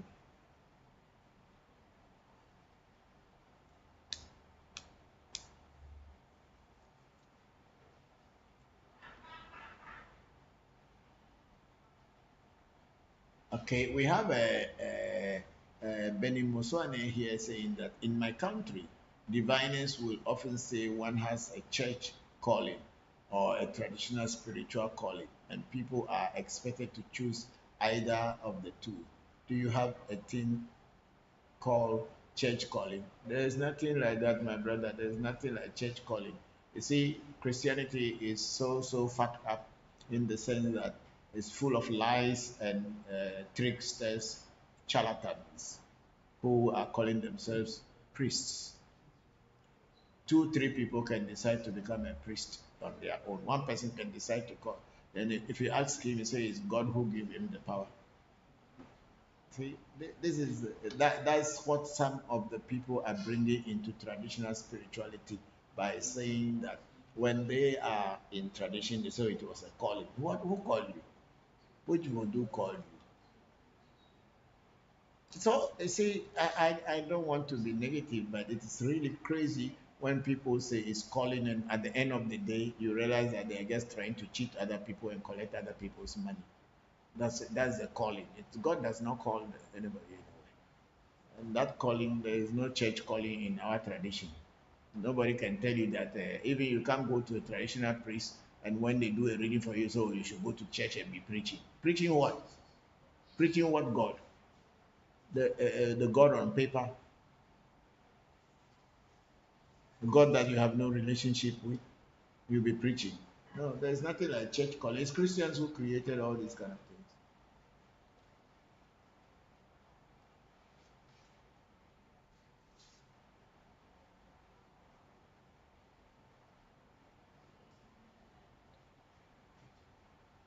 Okay, I think we are done with the Zoom. Do we have anybody on Zoom who wants a question?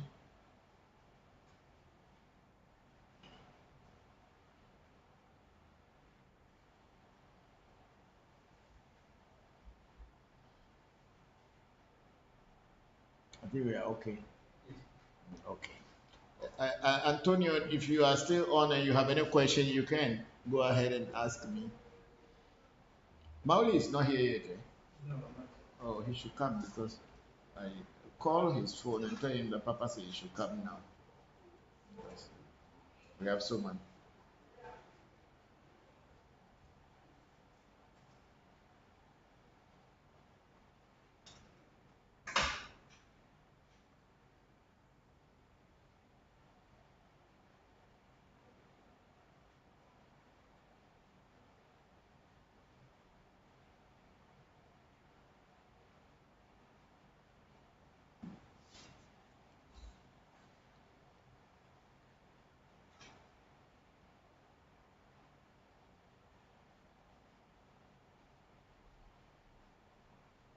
Okay.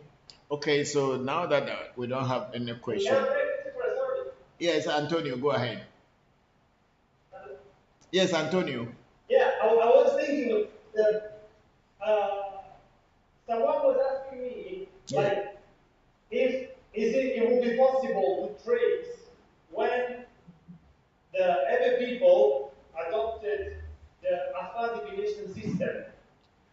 Yeah, it will be possible to trace, but where are you going to trace it from? Because you see, the Aves were migrating people. They have migrated from far away place and all the way in through to here where we are today, and they had gone through many things. But I'm not sure because there is also the belief, and sometimes some senior priests said that the Ave people were in Ife with the Yorubas because you know Afar or Ifa is said to come from Ife. So that's why when we are doing Afar reading, when we are doing what we call the Voji, when you are mixing all the things before the reading, at the end of the day we say with the Efe, which means welcome back from Ife. With the Efe, which means welcome back from Ife. Because that Ife is also regarded, apart from the physical Ife on earth, there is also belief that the spiritual world is also called Ife. So when the Ave say with the Efe, so they are referring to the physical Ife as well as the spiritual where Afar originated from. Because if you are able to mention all the appellations and everything in the Afar and you have landed, they will say welcome back from Ife.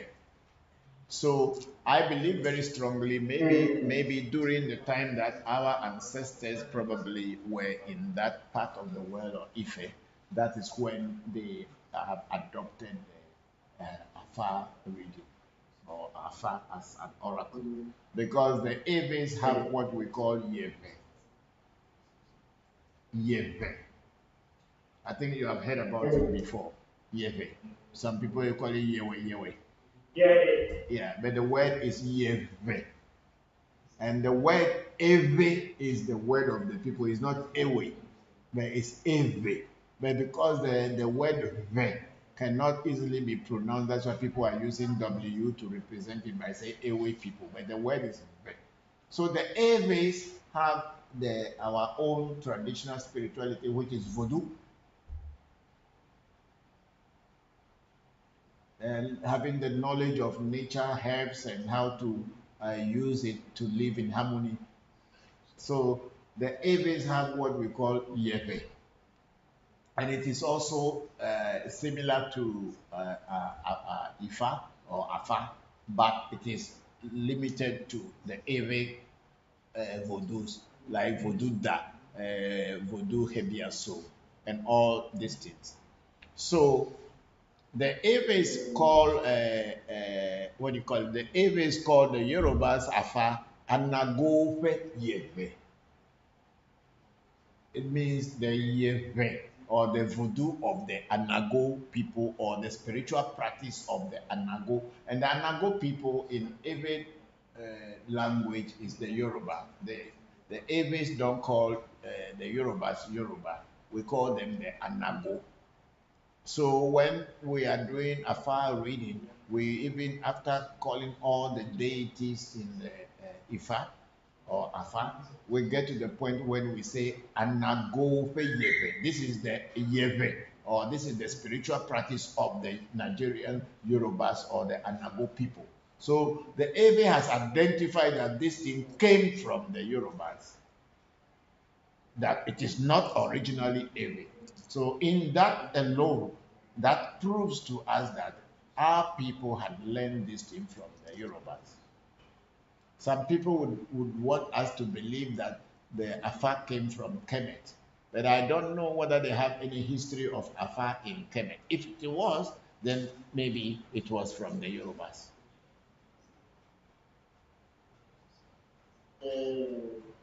Yeah. Okay. Yeah. Uh-huh. Thank you. Yes. You are welcome, Antonio. Thank you too.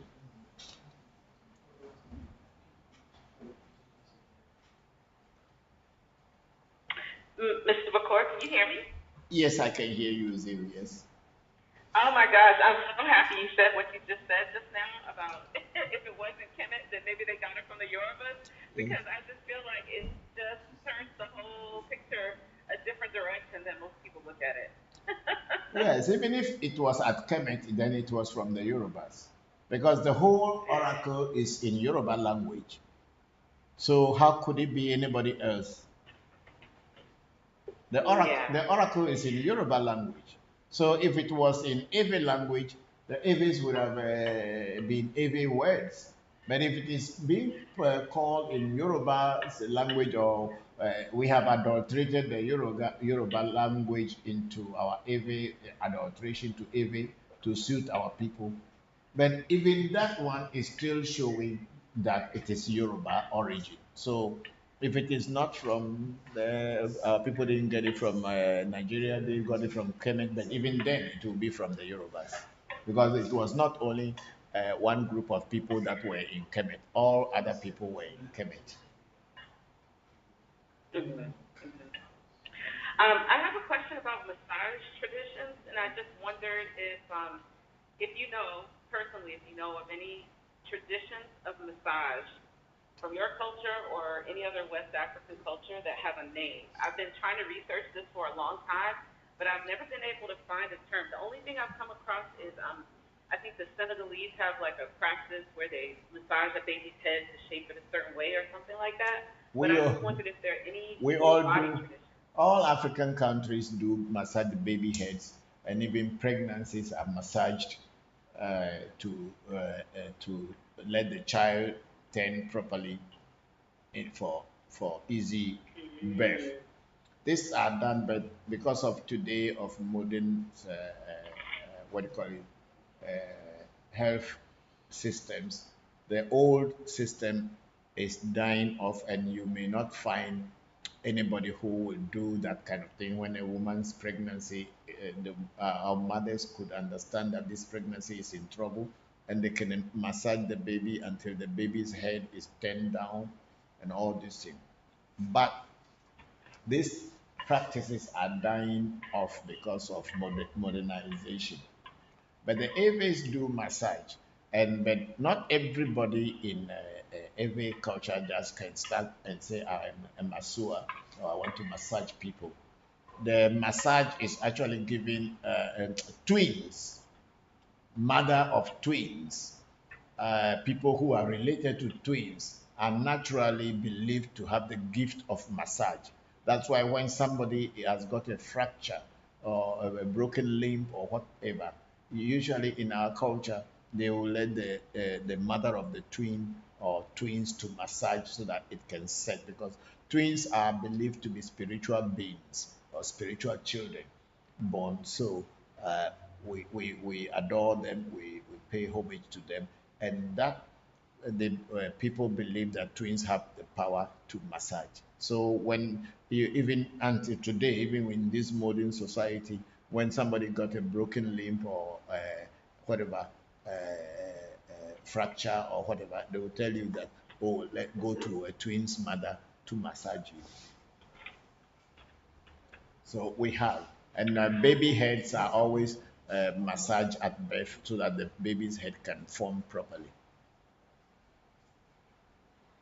So that the baby's head can form. I didn't hear everything. So No, well. I'm saying that if when babies are born during the bathing the babies, mothers or grandmothers or some special people will come and massage the head to give it a proper and a good shape, because it is believed that when the cranium is very young, it is soft, and if it is not properly shaped and it's getting hardened, it will take a very bad shape, and people with bad heads in society are not respected, or I would say not that they are not respected, but people have I mean, they look down on them in a way, and they made fun of them. So grandmothers and all these things would try to form their grandchildren's their head in a proper way so that they can be accepted by society. Okay. And now, so massage. I think I was having a hard time hearing you also while you were saying what you were saying, but I think you said that people who are religious. People who are religious are often thought to have a natural gift of massage in general. No, no, no, no. I'm talking about twins, not religious. Oh, twins. Yes. Oh, all right. In our culture, twins are regarded as special children, and the mothers and the brothers and the siblings of twins are regarded as special people. First, the mother, the father, the person who come before the twins, the one that came after the twins, and the one that came after that one. They all have a special spiritual place in our culture. So, Okay. so when people get fracture or broken limbs or whatever twisted limbs, people are directed to the twin family, especially the mother of the twins or the twins themselves, to massage the person so that they can get healed. And it has been done, and it is still being done in some parts of the country, in some part of the area. Even in this modern Okay, time, and even in this modern time, people will still tell you, "Oh, go and get a twins mother to massage you." okay, all right, and then and so the massage is a healing tradition, so it can be for various types of ailments and other things that happen to a person's body, or for besides just wellness and it feels good, but for healing. Yes, it's for healing. Yes, it's for healing. But then it is, if it is like your body is having aches and all this, and you may be told to go to a twins mother for massage so that you can get healed. Of course, it's for healing.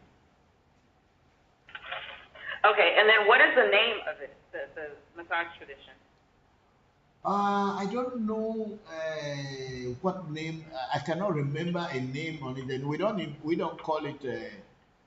Okay, we don't call it massage in our language. We call it he he he he. No, no hell. It comes in a sentence. Then the word can be understood when it is in the form of a sentence. On its own, it doesn't really make sense. So when they say, okay, ye know hell, go and let them stretch you. Yeah, it's kind of like stretch. Yeah, let them stretch you or straighten you. Okay, thank you. You're welcome.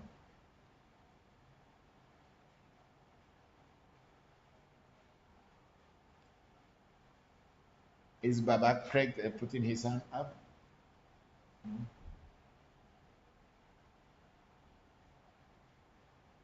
Not talking, I'm here, I'm just listening. Okay. Thank you, Baba Craig. Thank you. Thank you. Thank you.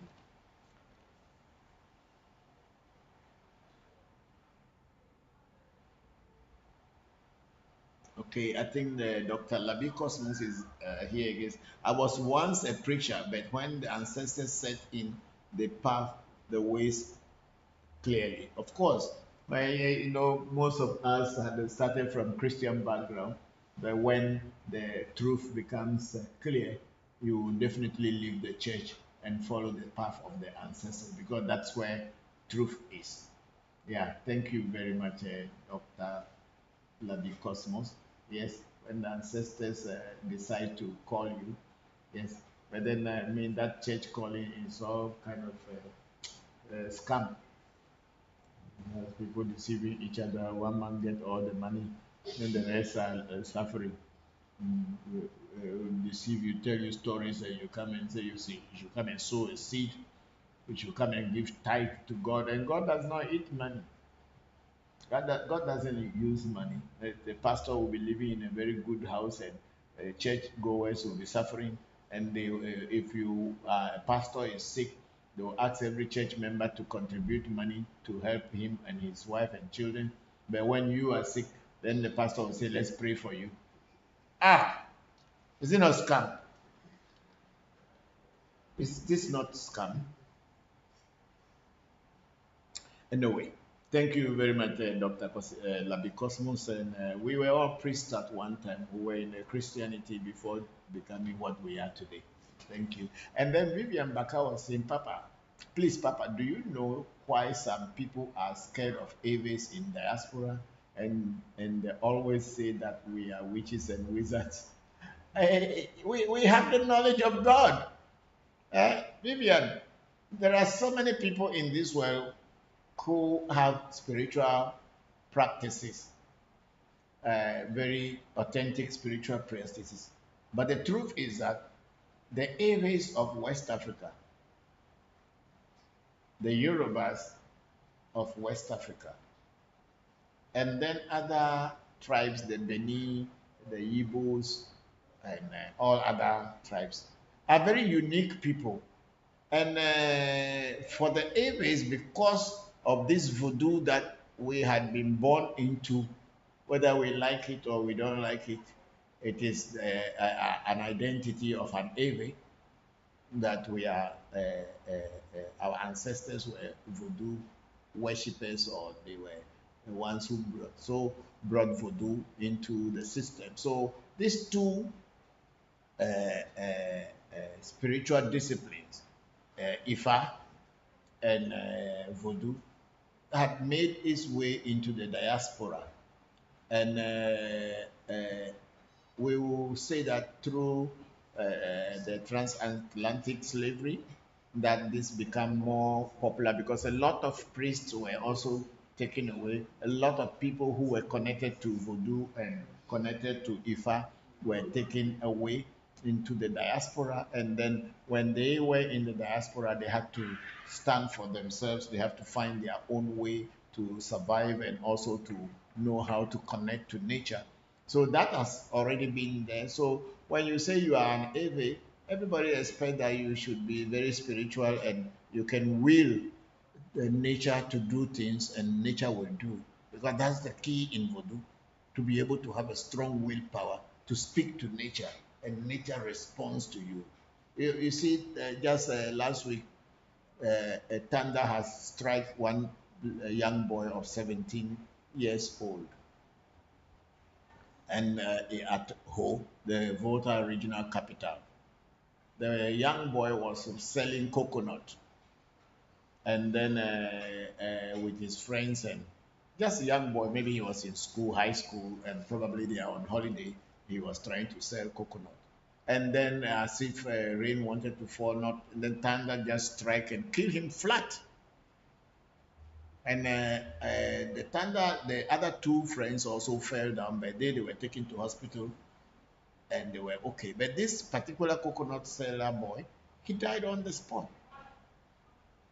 And nobody wanted to touch the body. So they have to go to Nogokbo to ask what has happened before they sent a priest to perform the rituals before his body. His body was there until the following day or something, before they performed the rituals, before his body was lifted and placed in a coffin. How many people in this world can talk to thunder and thunder can listen? How many cultures can call thunder to come and strike in a particular place, and thunder, which is not under your control, it's not something like a knife, it's not something like a gun you can go into your room and take and shoot people. and the person can direct thunder to someone's place or somebody's house, and thunder will strike and destroy things. Not many cultures in this world can do that, but the Aves can do. So when they say you are an Ave and people look at you as a witch or a wizard, don't be scared and don't be alarmed. Don't feel bad. They are just trying to confirm that you have the will to will nature, and nature will work. When we will nature, nature listens. And it has been there over time.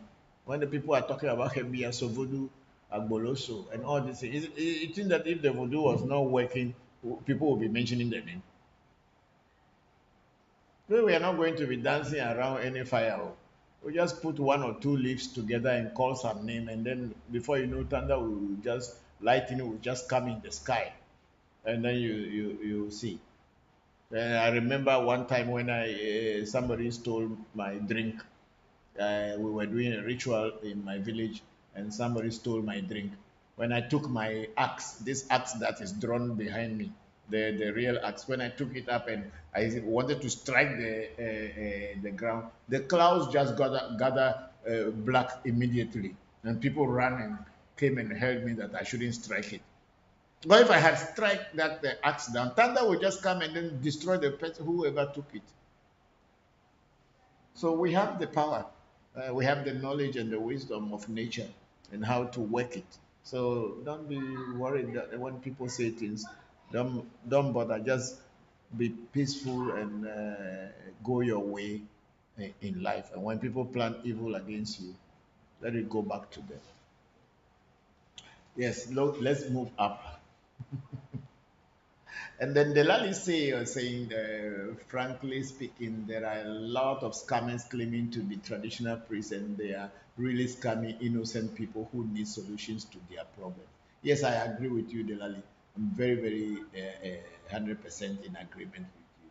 When they go through these scammers, they then condemn our African spirituality as fake. If we can get discipline and straightforward, genuine priests like you and Dr. Cosmos, many people will be enlightened to know that we truly have genuine African traditional priests. I've not met you before, but I can see the genuineness in you as a priest. Please move it up.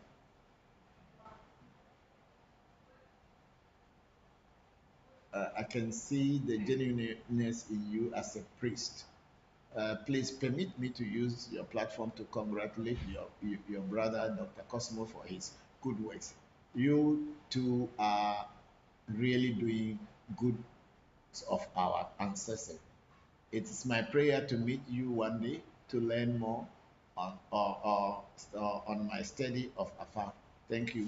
Thank you very much, Delali, for that beautiful words. Yes, there are so many priests that are there who are not priests, but they are calling themselves priests. That's why I strongly say that if you are not initiated, don't call yourself a priest. You become a scammer, and then you just blacken our pure traditional spirituality, which is pure and truth. But because there are so many fake people in it, people would think that voodoo is a fake thing. Voodoo is not fake, you know. Voodoo is not fake thing. Come to African Magic Temple, go to Dr. Labi Cosmos, and you will see what voodoo can do. Yeah, and very great priests around this in the Togbe Bullet and all this thing. Go to them and see whether voodoo is a fake. It will catch you. Well, didn't you people hear when some people stole money and they brought them to Togbe Bullet's shrine, and they were thinking that they were coming to play there by telling that you are threatening us. You think the way you are using voodoo to threaten. They did not leave his house up to 20 minutes before voodoo caught them, and they ran back and he handed them over to the police. So when you have real spirit, that's why I always say so. When you have real spirit, there's nothing you can do. When you have real spirits, when you ask them to do things, they do. So thank you very much, Delali say. We are very grateful.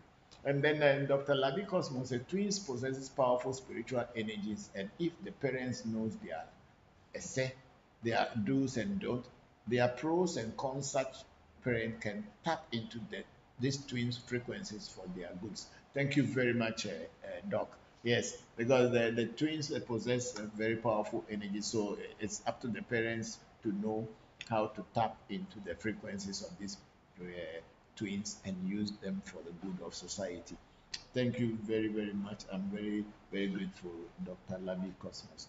And then also remember, if the twins frequencies and the energies rituals are not done, the twins can make and unmake the parents and the whole family. Yes, it is true. That's why sometimes they say when the twins are not properly taken care of, especially twins rituals are not done, the parents and the family will continue suffering. Yeah, yeah. Thank you. Then Dr. Labikos says, the gods of thunder and light. Yes, they are there. If you don't take that, they will strike you.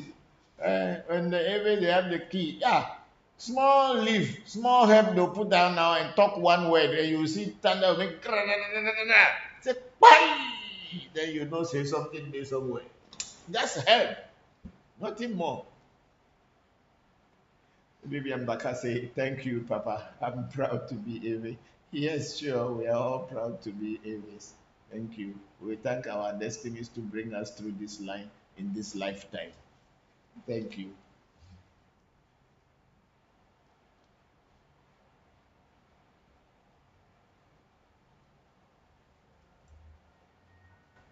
Do we have anybody? Okay, somebody was saying for massage, we use rub ointment on animal oil in my tradition in Southern Africa. Yes, we also use some animal oil like the lion fat. Yes, they use that one, but the person who will use their hands to do it is what we are talking about, the energy that comes from the hands of such a person to give you the healing.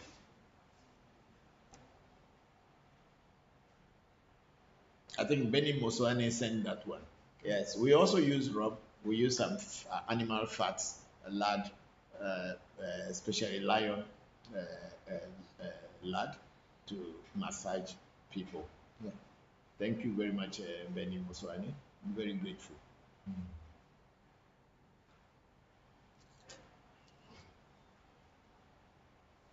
Okay, let's go to YouTube and see if we have anything there. Okay, we don't have anything. And on what do you call it? On Clubhouse, do you have any message for me? Anybody has any question? It seems like Zil and Tonya are the only ones, and Baba Wakiri, they were the only people who asked questions. But I see that there are plenty of people here.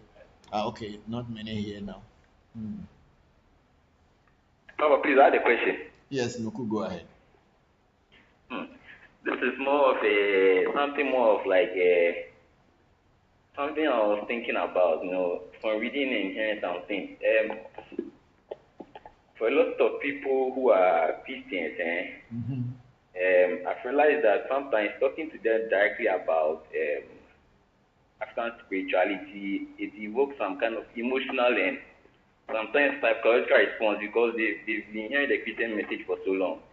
So, and I've read some books and some stories.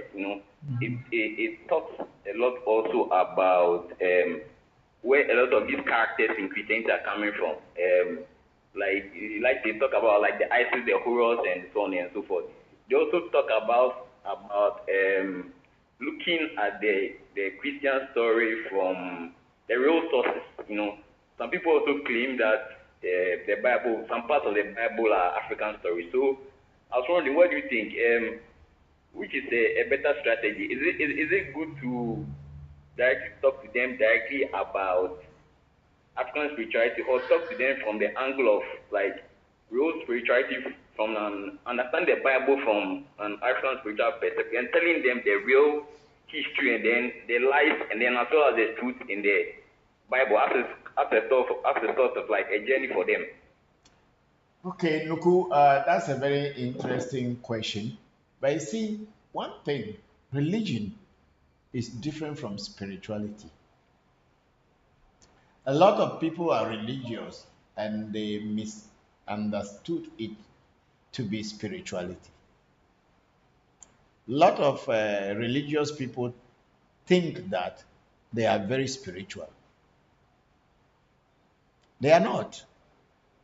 Spirituality is totally different from religion or religious things. In spirituality, nobody converts you or forces you or preach to you to become a spiritual person. It is only in religion that they have to try to convince and convert you to their ways of teaching or thinking. In spirituality, everybody has their time. And when your time comes, it is not anybody's preaching or not preaching that will start to want you to know the truth. When your soul or your essay or your inner self, your atma, is ready to know the truth, you yourself, you will be searching for the truth. Whether you are as an old person or a young person or whatever you may be, a man or woman, nobody will tell you. Your soul will be yearning and will be searching for the truth. So you will be going through all kind of places, corners, through many things just for the truth. Whereas religion is a make-believe system. So if you are not spiritual, you only be satisfied with religious dancings and praises and singings, and whether they are telling lie, but you don't care. You do bad thing, and then you say, "Oh, God will forgive me," so you do it again, and you keep deceiving yourself that God is going to forgive you because you just believe in Him that He is God. It's stupid. So you don't need to preach to people. The people who join our sections, everybody who join these sections are people who are looking for truth or looking for something more than religion.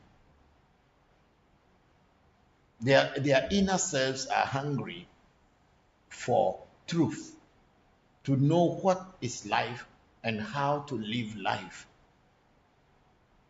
These are the people who come onto this thing. But unfortunately, some of these people are looking for the truth and they fall in the hands of scammers, just like what the Lali was saying. And then these scammers take advantage of them. And then at a point, these people get discouraged and think that African spirituality is fake. So people who come and looking for African traditional spirituality will come from your own inner self. Just like what Dr. Alabi Cosmos have just written here. He said, no one gives God to people. It is you who go looking for God. It is you who will go and seek for God, or your inner self, the God within you, is the one who will start to trouble you that you want to know the truth. It is not somebody who will give you God that, you take Jesus Christ as your Savior and your personal Savior. It's your personal Savior before you are hungry. Forget that people are Christians and they are still hungry. Are they also not calling Jesus every day? And somebody also is in the church, is calling Jesus and telling people, you, in the name of Jesus, that man is getting money. And then you two are saying, in the name of Jesus, you don't have bread on your table. So it doesn't make sense to people that somebody is cheating somebody.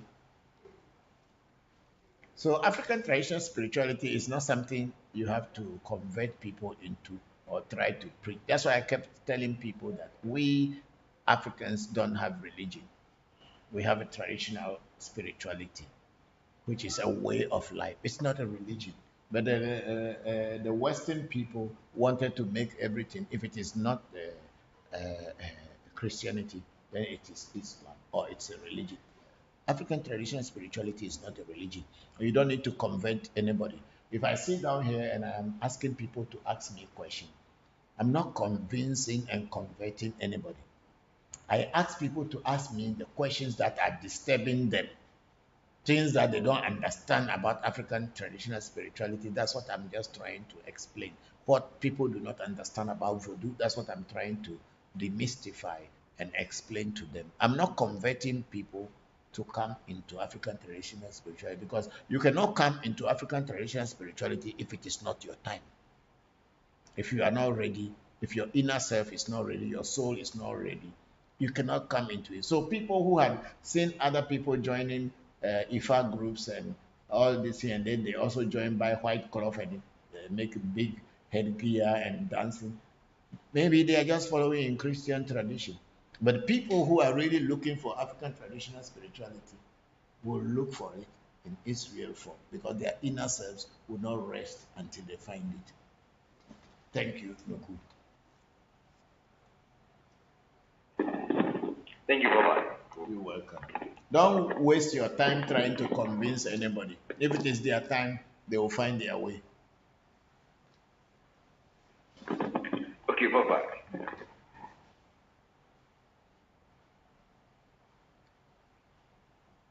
Okay, on YouTube we have Joe Dega. Say is a Hebioso. Is Hebioso is Agarao. They have the same picture and they both are thunder gods. I don't know what is Agarao, because our language they call thunder so. If in another culture or in another language they call it Agarao, it can be the same, it does not matter. We call it so. And some people call their own from Hebie. There's a town in Togo called Hebie. And then that so, how that shrine is, that's what they call it Hebie so. And everybody thinks that every so is called Hebie so. But then it makes it easier to pronounce. That's why everybody call Tanda Hebie so. Whether somebody call his this, because I believe very strongly that even in Japan or China, there must be a name for thunder in their language. So if in their language they call some name and they say the god of that one in their language, it does not stop anything. Thunder is thunder, eso is eso. Whether you call it a garao or you call it a Shango or you call it whatever you call it, it does not matter. Thunder is thunder. You can mention it in your language, you can mention it in another language. White man call it thunder, my people call it eso. So there is nothing wrong whether somebody is calling it a garao or it's not a garao, whether they are the same or they are not the same, I cannot tell. If they are talking about thunder, then it is thunder. Joe. And Joe, the guy say in Haiti, they will embarrass you if you are a fake Bokor. Plus, they will know automatically. Maybe everywhere, it depends on who you are with that would embarrass you. If they are all fake people, who is going to embarrass who? Until you find a real priest who can say that this person is fake, the rest of the people are just the same. In the land of the blind, one eye person is always a king.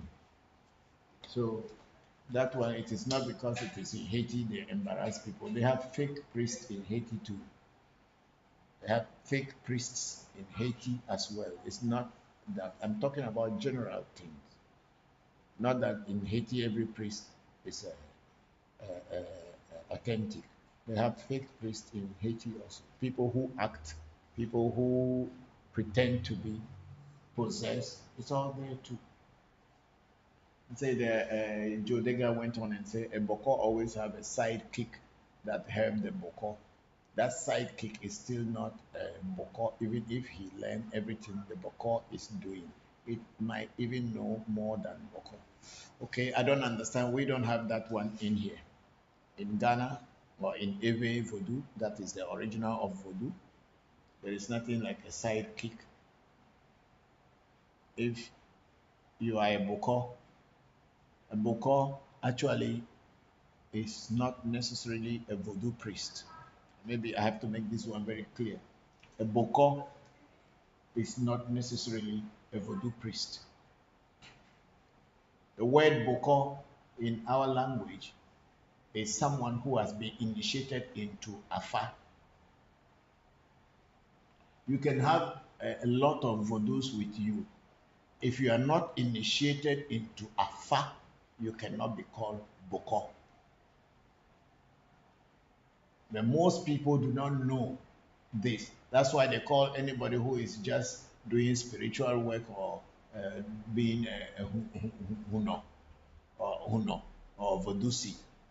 And then they call everybody Bokor, Bokor, Bokor. No, Bokors are only people who are initiated into Fa. I think Mauli is at the gate. If you are not initiated into Fa, you can never be called Bokor. Not because you have Uhun or you are a Huno or Hunsi, then you are called Bokor. Until you are initiated into Afa, you are not a Bokor in the Ewe sense. So Bokors don't have any sidekick in our tradition. They are just Bokor and they learn. If someone, they have a student that they are teaching and the student is assisting them, that's fine. But they don't have anything. A voodoo priest is not always a Bokor. Joe Dega said because the voodoo priest is possessed most of the time, he cannot see what the spirit is doing. Sometimes the spirit let him see. Okay, I understand what you are trying to say in the sense that we will call that person Ochami or the spokesperson. When the voodoo priest is possessed and is talking, that Ochiami or the spokesperson will be the one that will be explaining the things to the people and also keeping a record of what the priest is saying. Then at that time, when the priest comes back into himself, or voodoo priest, when he comes back into himself, he will be told what had happened. That's very true. But we don't call it a sidekick, we call it chami. And the chami cannot know more than the voodoo priest. Unless, of course, if the Ochiami had been with the voodoo longer than the priest that had been placed in charge of that voodoo, then that in that case. But otherwise, the voodoo is talking to the person who is the Huno or the voodoosi directly. So how can the person who is the Ochiami know more than that? Unless, of course, the Chami had stayed with that voodoo long before this priest who has been initiated or made a priest came. Then in that sense, it's possible that because when I am here, my spirits possess me, but not the way I see on social media and anything. I am in control. I can be shaking and all the same, but I'm still in charge and I can remember everything that I say. And because I'm going to give the message of the voodoo to the people that I'm working for. Sometimes they don't even shake me, but they come into me and they talk through me, and I tell people. So, yes, I think Joe Dega, yes, you've written well. I think in Haiti, of course, when our people left here through slavery, they brought voodoo with them to Haiti and they settled there and they are practicing. But then somehow there is so much mixture of so many other African traditional spirituality into the Haitian voodoo. So the purity of that Haitian voodoo compared to the Ewe original is a little bit something to talk about because we don't have in our voodoo word like what you call exile or whatever. We don't have those words in our Ewe voodoo. So Ewe voodoo has only Ewe names. We don't have other African names into it because it's only Ewe name that it has. And then we have our big brother, Master Drama Agujemega, on YouTube. Master Drama Agujemega. Truth does not chase after people, but people chase after truth. That's what our Master Drama Agujemega is saying. Thank you very much, Leji. I'm very grateful. Voodoo tradition is the truth. Yes, it is true. It is very true because truth will not chase after you. It's human being who will chase truth. So when it is your time to, it is you are awakened to find the truth, you will find it. We don't go converting people and begging people to join us. No, no, no, no. We don't need that. My old man also told me many times that we are priests that we don't go asking people and say, oh, I saw something bad about you. Hey, I was walking and I saw you and I realized that this is happening to you. So please come, let me do a reading for you. We are here. If you come for us to do a reading for you, we'll do a reading for you.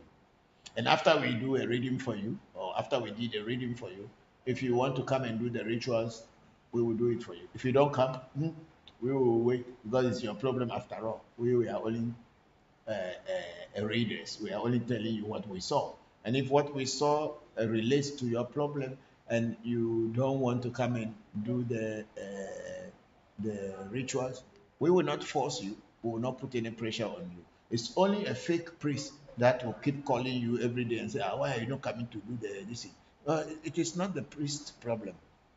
The priest only found what you wanted him to find out for you. At the end of the day, it is not the priest's problem whether you come to do the ritual or you don't come to do the ritual. So the priest does not have any right, a true priest does not have any right to be calling you that, why won't you come and do the ritual? Or why won't you come and do the rituals? No, a true priest will never do that because the problem is yours. You only brought it to him to find out what it is and he told you. So it is not his duty to be forcing you to come and do the ritual because it is you and you alone who is having that issue. So if you do the ritual, it will be good for you. If you don't do it, it is your own palaver. So truth does not chase people. It's people who have to chase after truth. Just like Dr. Labi Cosmos also mentioned all these things. See, our AV system is correct, but I'm not saying that it is devoid of charlatans and fraudsters. They are there. There are so many people, when you see their clothing and dressing, you will think that if they call God, God will just come down from wherever he is and come and dine with them. But such people are the ones that are deceitful priests. They are liars. They may not even be priests, but they will be calling themselves priests. And these are the ones that most of our brothers and sisters in the diaspora are falling prey to, because they will promise you heaven and they cannot even deliver hell to you. So thank you very much, Master Drama, Leji Abujemega. Thank you for joining.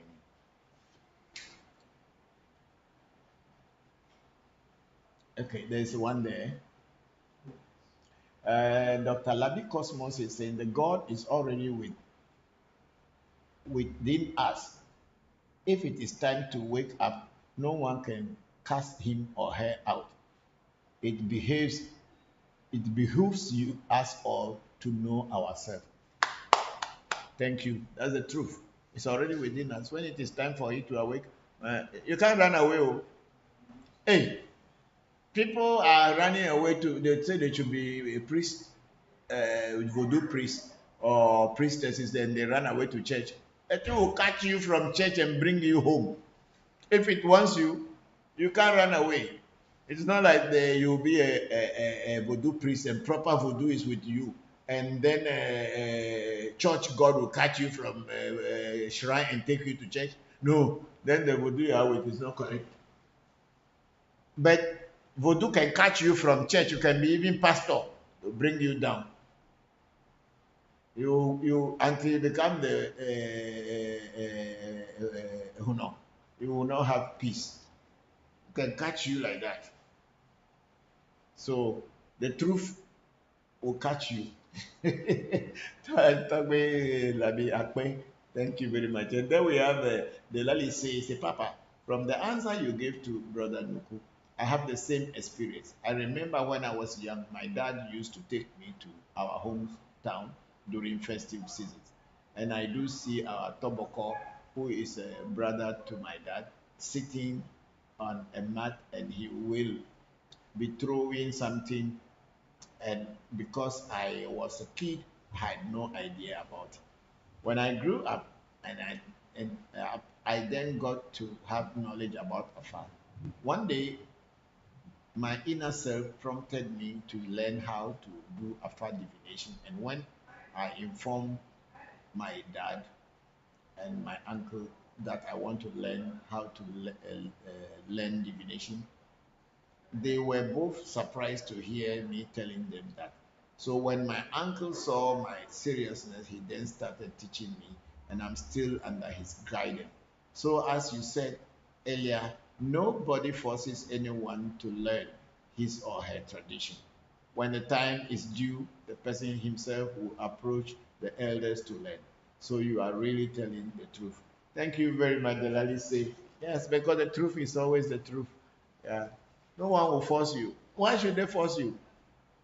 No one will force you. When it is your time, you yourself you will go. When the gods within you they wake up and they want the truth, you can't sleep peacefully until you see the truth. Thank you very much, Delalice and everybody.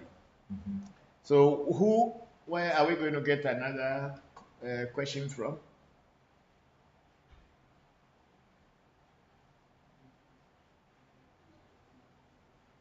Okay. We are on YouTube now, and then we have Joe Dega again. I know a pastor who is in the deepest voodoo in Haiti and Miami that the spirit came and got him in the church that he built. Yes, that happened. Thank you, Joe. Yeah, he'll catch you. Hey, he'll catch you. Maybe it is time. Why me? I went all the way to Japan. I was living in Japan. I was a Hindu priest. Why today I am sitting with my ancestral things? Eh? Japan is better than Ghana. Ah, I was living in Tokyo, living a good life. But here I am today with Vodus and all this. But I thank God and the ancestors and my destiny that it brought me this way, where I can settle and then teach my children for tomorrow.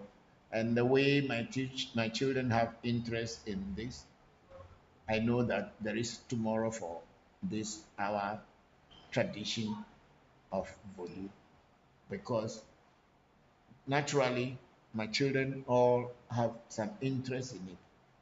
It's only one child whose mother is a pastor, that's why she doesn't have show the interest. But apart from that, all my children they have interest in this. So I know there is tomorrow for voodoo.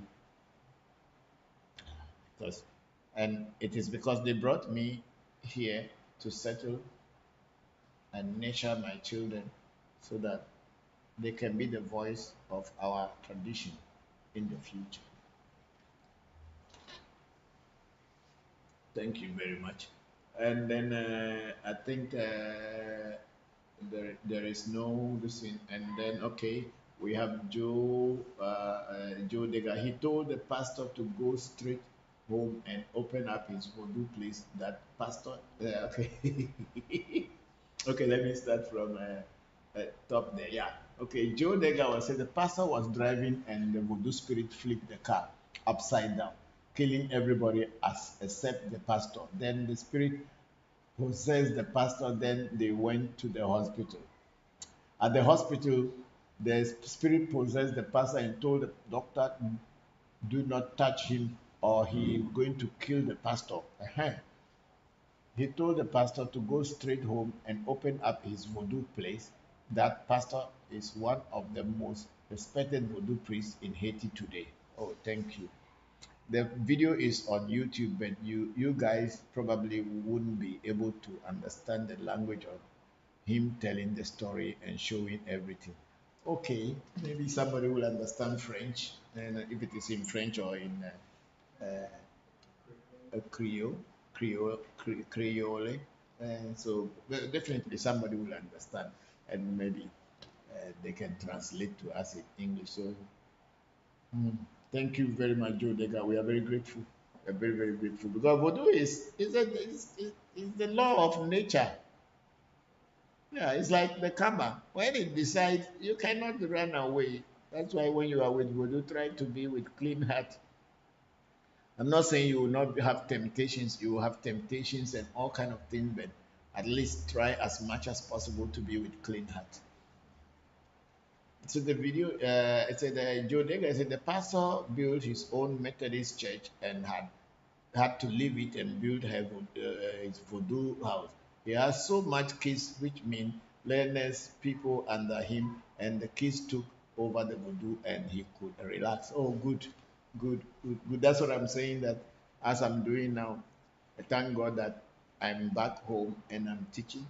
My children have interest in this, and if today I should fall off our tradition as far as I have taught them, my children will continue with this. I thank my destiny for leading me and bringing me this way. Yes, when we do catch you, there's no way you can run away. You run. If you don't come back, you get mad. You'll be walking on the street. You'll be walking everywhere. You can't sleep. You yourself, you don't sleep. Oh. No, mad people do not sleep. That's why they are mad. They'll be walking from morning to night to the next day. They can walk like 100 kilometers if they are not tired. People look at you, you walk home. Even if you don't have lorry fare to go to your where the voodoo is, you walk. You reach there before morning.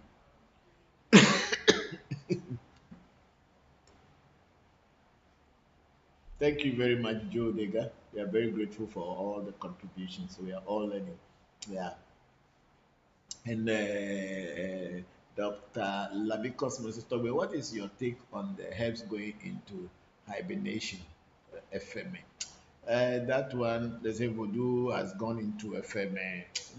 My voodoos don't go to FMA, they are here. I know people have all those stories, but then that story actually came from Afar, where they say at a certain time the voodoos and everything go to Feto. But what about when I was in abroad and when I am here? I've been always working. And my voodoos, when I approach them, they work. So if they go to a fair, how will they be working for me? I don't know. People say things, but everybody's shrine is different, and everybody's voodoo is different. My voodoos that I got are still working with me, and my teachers who told me or taught me, never told me that the voodoo goes to effect or hibernation. No, it is until I started dealing with Afar and Afar priests and other people. That's when I learned that they say there's a time in the year that the voodoos will go into God and come back later. But before, I was working all year through every day, and that's it. And still, even though I am an Afar priest, Afar Bokor now, I still work every day with my voodoos when they need me. So yeah, people have their voodoos. I also have mine. Mine are still here for now, and they are here because if I just tune in, I can hear all of them.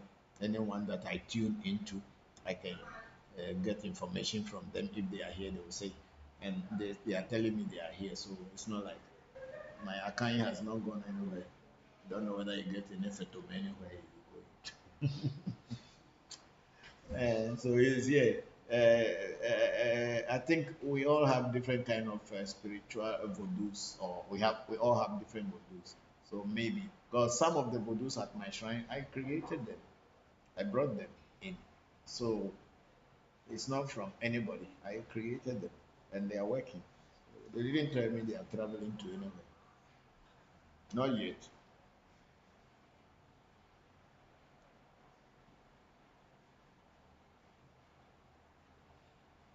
Thank you very much, Doc. Thank you for that. Yeah, I know. Just recently, people were asking the question that they say they would do. I've gone to Fetome, FMA. And I told them mine didn't go. They did not go. They are here. When you get a voodoo that is real, it's not going anywhere. It's going to stay here.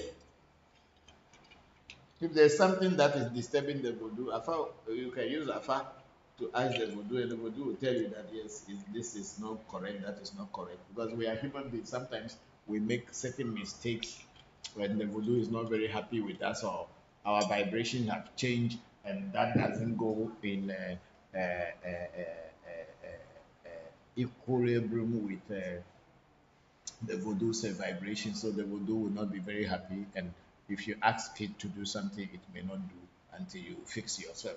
Those things are also there. So if you are calling your voodoo and it's not responding to you, it may be because there is something that is disturbing the voodoo that needed to be fixed. And then once you fix it, that's going to be okay. Dr. Labikoso said, you will walk home indeed. Yes, I've seen people, they will be running. Right? They are going home. Nobody is chasing them, but they themselves, they know what is chasing them. You walk. You don't have money to take transport. You walk home. When Voodoo call you, it's not like there's a church calling. What church calling? When people want to steal other people, they say it is a calling. Calling from who? Jesus Christ. You see, you believe that He is there. Let's go to YouTube and then let's see. Okay.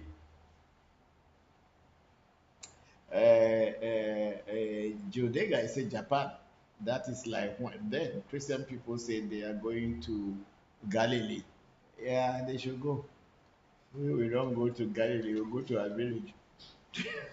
Why, our grandfather is not from Galilee. What am I going to look for in Galilee? Jesus Christ said, we no go Galilee. Galilee, that's how our people call it. We are going to, when our festival comes, we go to our village. Our people don't go Galilee. Our whole village people will go back to their village. They don't go Galilee. Because they are not grandchildren of Abraham, as many people would have made us to believe that we are the grandchildren of Abraham. When we look into our faces in the mirror, do we look like Abraham and his children?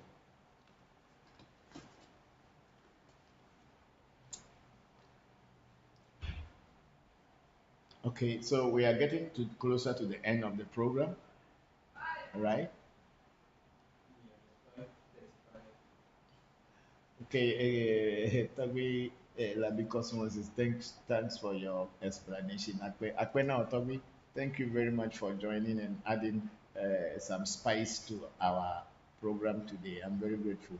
As we discussed the other day, let's find time to meet. It's very important because we are the remaining gems that can make this path clear for people, to attract people who are really seeking the truth. Thank you very much for joining. I'm very grateful.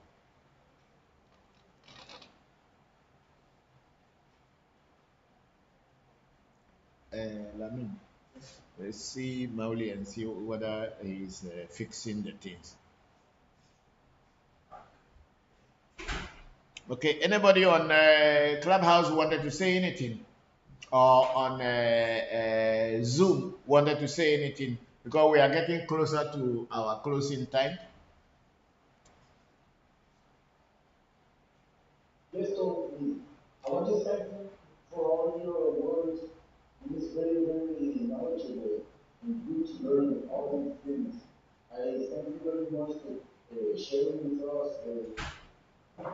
the experience you have and also how you can go upon your spirits to help you and other people. Thank you very much. Thank you very much, Baba Craig. We are very grateful that you joined the program today and your contribution and everything. I'm very grateful to it. Let's keep it between us all the same, all the time. Thank you very much. I'm grateful.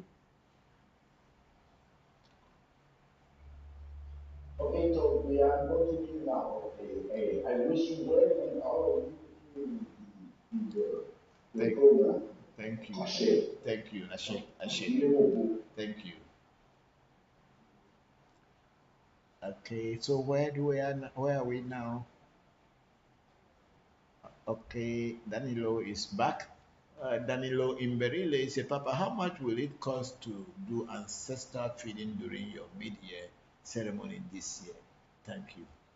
Yes, we are just planning it to see how much. You know, things have gone high. Ghana, everything has double. The Christian people, this is my year of double. Are we 2022? Are we in the year 2022? Christians, we say the year of double blessing. But the country is hot. We're not even getting single blessing. So everything is so expensive. So we are going to start making meeting from this evening against the what do you call it, the mid-year, which will come on the 30th of June. It's just one day. The same back we will plan and then start getting things ready. So maybe by the end of next week, we will announce to the world and to our fans and everything how much we will be taking to do the general ancestral feeding on your behalf. You will send us the names of your ancestors, and then we will mention them and then feed them on your behalf. So thank you very much, Danilo, for the question.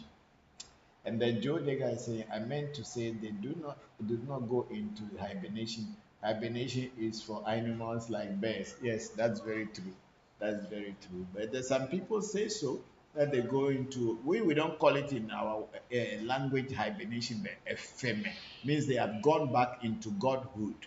Epheme, they've gone back into godhood, then to take rest.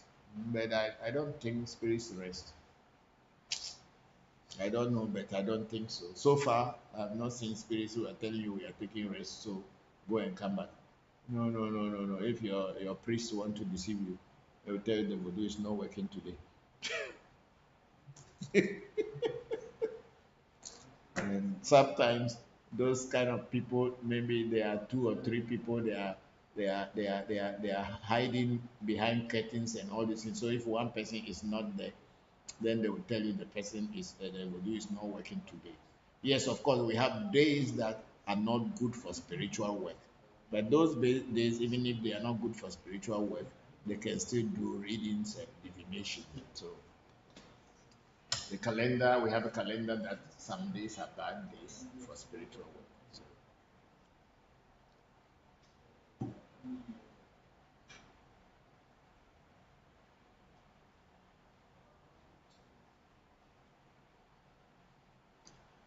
okay, Joe Dega, I say, Papa, what is that in front of you in you is to a rock. I met looking like a rock. I met a voodoo priest that did a divination with me with a rock. The rock was telling her everything about me. Yes, sometimes the rocks can also speak, because if there is a spirit that uh, has been put into the rock, or a spirit that inhabits the rock, and your reader can tune into that spirit. Yeah, but this is not a rock, it's a bottle with skin, and over the years, because over 30 years of animal blood falling on it, that's why it looks like a rock. But it's a voodoo that is inside.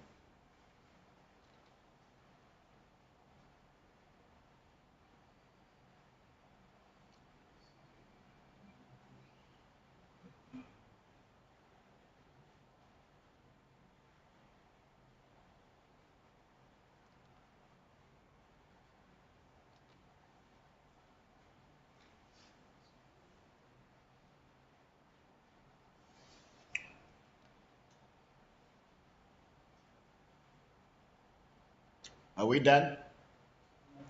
So far, so good.